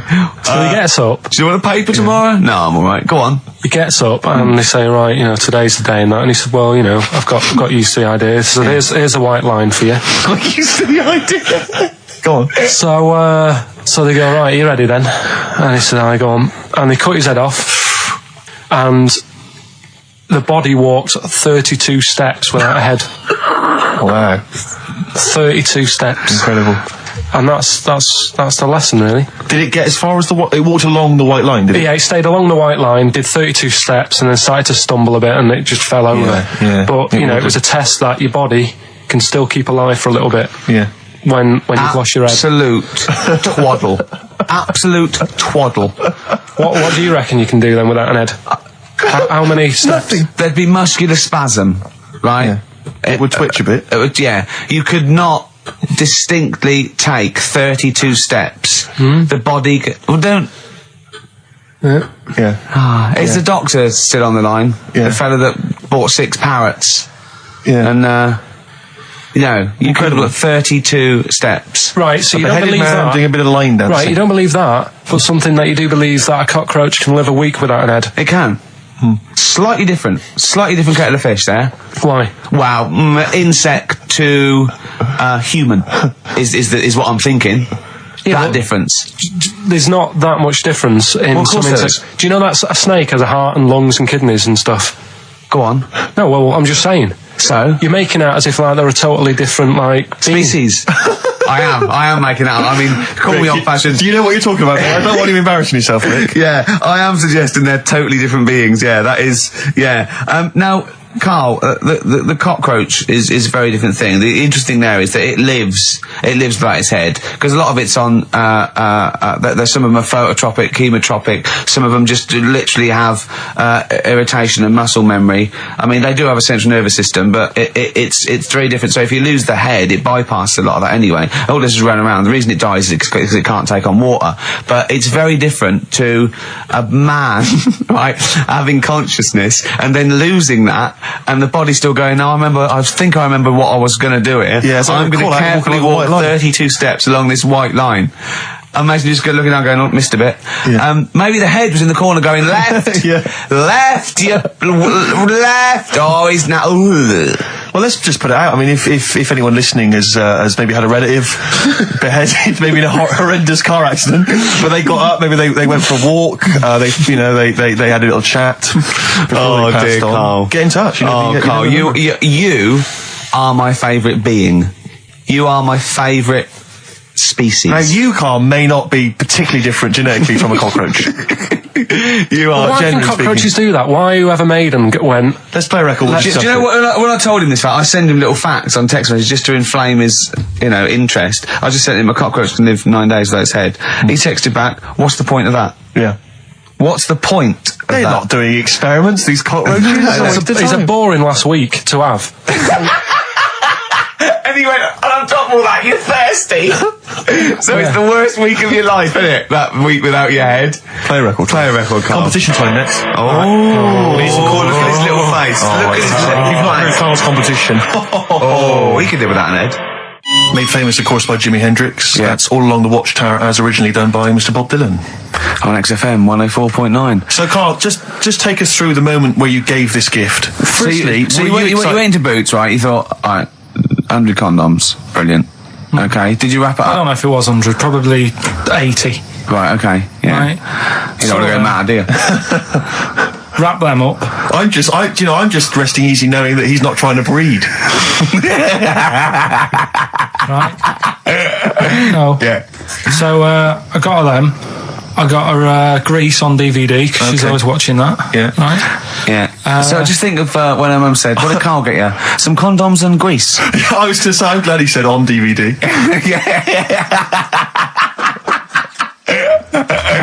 And, she was surprised anyway, right? Because Yeah, I bet she was. no, when she got she was thinking like jewellery. no, So right? that showed her. That surprised you, hasn't it? Alright? So hang on, wait a minute. You thought it was a holiday, didn't you? Yeah, look at your face. You don't know me at all. So hang on. So did you give these on Christmas Day? Right, what happened is she got in from work that Saturday, right? And I said, look under the tree. Knackered. Oh, at least it's Christmas. Yeah. At least I'm going to get a little bit. Yeah, I said, look, you got some stuff under the tree, right? So Did you give her a sugar lump? Right, she was really chuffed with that. But she said she was a bit puzzled because I didn't know we had any wrapping paper, right? So I ended up using wallpaper. You didn't take it off the wall though. You had some. No, it was some left over, right? So she said, why have you used wallpaper? I said, well, I didn't have any paper and you were getting in a bit and I wanted you to have a surprise. So she said, can I have a feel of them? I said, no. Presents. She thought, right, I've got the right thing. Yeah.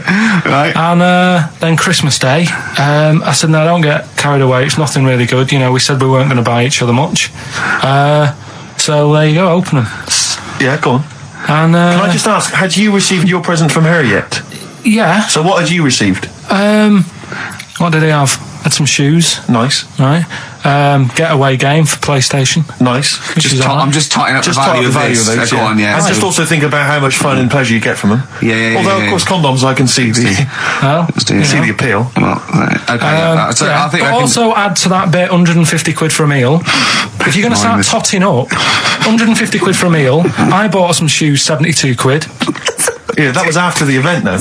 Doesn't matter. All right, so you received these, dare I say it, thoughtful and nice gifts. You handed over the box of condoms. They were wrapped up. She unwrapped them. yeah. Go on, take us through it. Walk us through it. Well, it's not something you play with on Christmas morning. Oh God! Oh, right. But when she opened What did them, she say? What did she say? Well, I wrapped them twice as well, so she thought it was something really good. Extra Like, protection. Right. And So she thought it was something really good. and then So the disappointment would be doubled. Yeah, go on, yeah. then she just opened it and went, oh yeah, so what's on the telly? And that Go was that. on, That was ungrateful. that. What an ungrateful woman that is. Well, she got stuff. Fancy not wanting I told her. a box of economy condoms from Boots. I said to her about the thing about, it's all about the surprise and that, innit? Yeah. You explained that to her? Yeah. What, after she'd unwrapped it? Yeah. Thoughtful. And she was all right about it. Yeah. She understood. Rick, I suggested to him that he buy his girlfriend a gift. I'm worried I've done more damage to the relationship by suggesting that than if he had just forgotten. Next time you've got to go shopping for her yourself, Steve. I think I might do. You've better go shopping for her yourself. I'm glad it's all over though. It's mental. Yeah. It annoys me. The whole thing annoys me, and she knows that as well. Yeah. She should know. What? She still insists on having Christmas once a year. Well, Wow. I'm no, but well, anyway, what did you get? I can't think what you bring to the relationship, Carl. I don't know what it is she's getting from you in this relationship. It's like she's doing all the work. 80 times. Oh God, God! I love it. You're brilliant. I know what she's getting. He's the. What? No, he's not thoughtful. No, but he's thoughtful. He's the best he can do with the brain he's got. Do you know what I mean? Right. He's doing his best. He's absolutely doing his best. There's no. He's working at the limits of his powers. Do you know what I mean? Though he's done as well as he can with what he was given. Sure. Yeah, and that's admirable. Yeah. It's like, I think he's done better than you'd expect. I bet his teachers didn't even think he'd get this far. Do you know what I mean? What, find a girl? No, well, yeah, a job, a girl. Yeah. Do you know what I mean? Clothe himself. He's done really well. What do you think, Carl? You think you've done well? I think I've done all right compared to some of my mates. What are they doing now? Probably not that much. Do you know what I mean? Mrs. Matthews said I wouldn't be an high flyer. I think I'm doing all right. Yeah. Do you know what I mean? I have a holiday every year. Got somewhere to live and that. Yeah. Got a new flat, haven't you? Yeah, so So where are they then, the condoms? Did she show them to her family and friends? No. Take them into work? Look what Carl I'm got surprised she told Ricky, actually. I was a bit disappointed in that. Yeah. Because I didn't go shouting around. Well, she was so excited, Carl, clearly. She was just so pleased and proud. All right, play a record, we'll come back to it. No, that's it now. All right, XFM 104.9, Ricky Gervais, Steve Merchant, Karl Pilkington, not here. It's the best of. You've been voting in all week, sending your emails.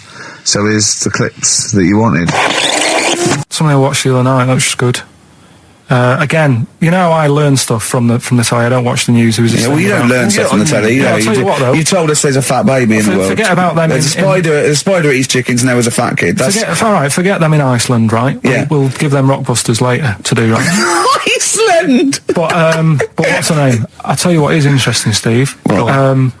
I didn't know that much about it. Autism. Okay. Oh, good. With some more entertaining stuff on XFM 104.9 to cheer up people. Go on, and what? Go on. No, right. Have you heard about it, Steve? What autism? It scares me to death when he comes up, when he touches on a serious subject. We've been talking about wheeling a dead pope round, the Chinese don't age well, and ginger people are hated. And now we're going to touch on a really, my heart's in my throat. Go on, Carl, then tell me your insights to autism. Right, well, there was this, again, Channel 4 coming up with some good stuff at the moment, right? It might have been Channel 5.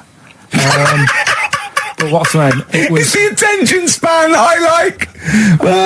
These people who, they've got like this autism thing going on. Yeah. And they sort of take in a lot of information, they get sort of they get so into it that they know everything about that subject and what have you, right? And there was this lad who, he knew everything, right, about EastEnders. Right. He sort of, the cameraman was saying to him, so, you know, why EastEnders and that? And he said, I don't know, I just like it. And he said, I remember when I first watched it was a Thursday, it was 5 to 8, Pauline Fowler walked in, she had a pink jumper on, she said, all right, love. And he remembers everything from that moment on. Yeah. Right, and everything, which is great, but then the way the programme was making out, it was almost like they were saying it's a disability. Right. When in a way, it's more like a superpower. Sure. Like Rain Man. But if you can take it's Rain Man. No, he has special autistic powers. Oh God! We must send for Rain Man. I don't know what to do. So he would be a great contestant mastermind. So of autistic mastermind, he'd be what I'm saying is, don't be watching EastEnders though. Sort of, why didn't they give him an encyclopedia and say, get into that? Sure. That'll be useful. Yeah. Keep him away from EastEnders. Wasting his time there. But I don't think it is a disability. No.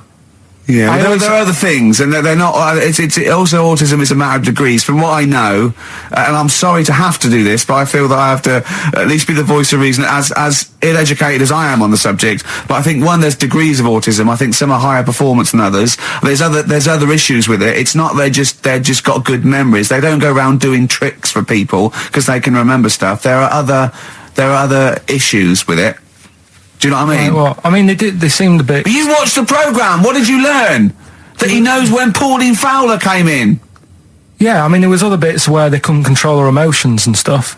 Oh, that other little bit, yeah. But the main bit of it was he can soak up information and stuff, and I'm just saying, it didn't seem really bad. Do you know what I mean? There's disabilities where people say that's a bad disability. It's like how people say about... This is brilliant. This is just like this is amazing to be in a room with this man.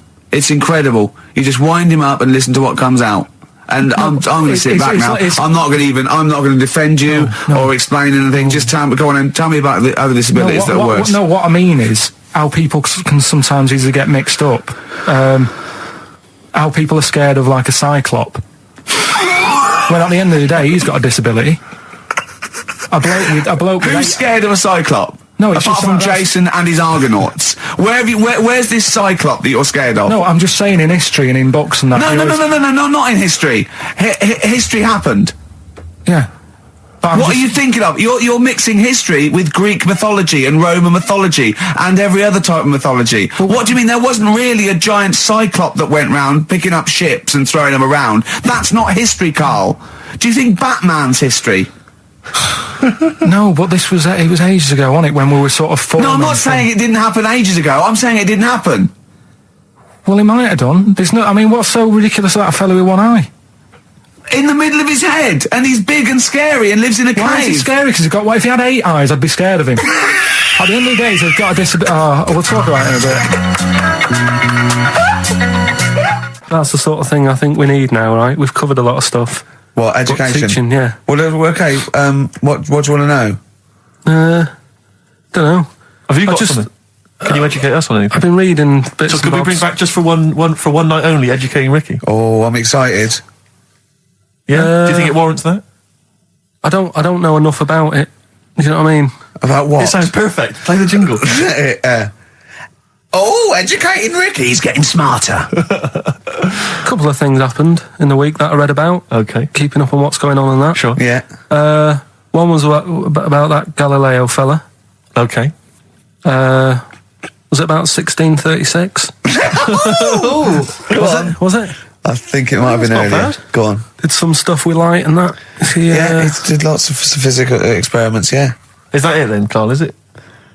He did some stuff with light and that.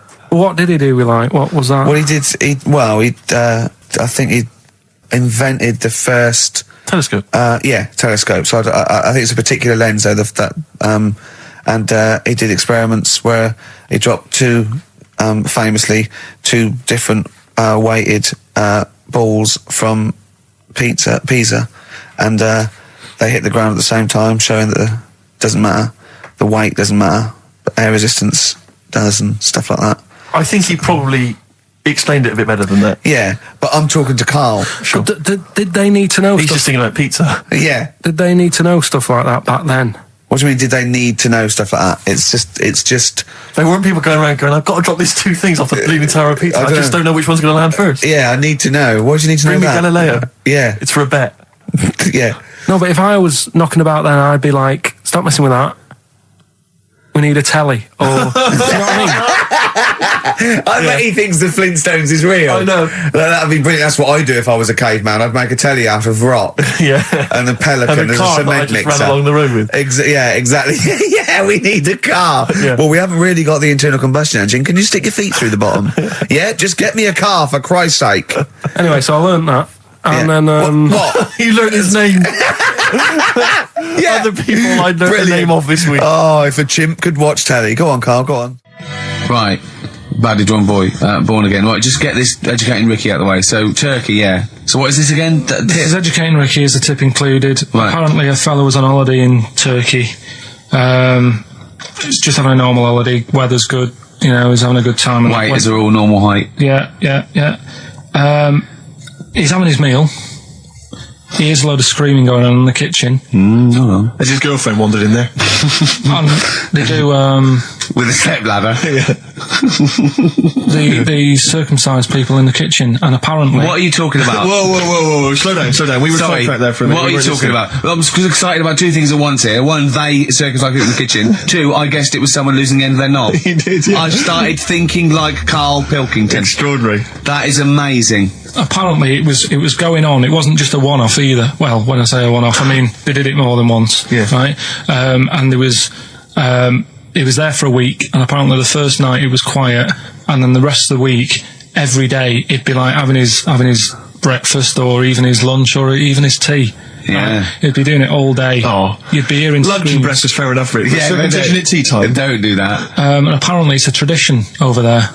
You can't even make a complaint about it. It's like, well, you should have found out before you come over. See, I can't believe this is true. I'm a little bit lost. Believe this is He was true. in a restaurant, in a hotel, and there were people having circumcisions in the kitchen. Yeah. Is that right? I'm even worried that we're bordering on the racist here, suggesting that is tradition, that Turkish people cut the end of their cocks off in the kitchen. Yeah. At meal times. I think you're wrong, Carl. This just sounds ludicrous, Carl. No, I don't think it happens everywhere. Right. I think this Just in this hotel. certain places, Certain hotels. certain hotels. What, is it like 2-star? Yeah. Why did he go to the Foreskin Inn? It was his own fault, wasn't it? So that's Sorry, that's it, is it? Have they closed? Sorry, no, wait. That's the story. You educated me, right? Once a fella saw some Turkish people cutting the tip of their knob off in the kitchen. Thanks very much. Thanks very much, Carl. Got any more? Well, there's things you can learn from it. Either don't go to Turkey. No, No. Don't have calamari when you're over there.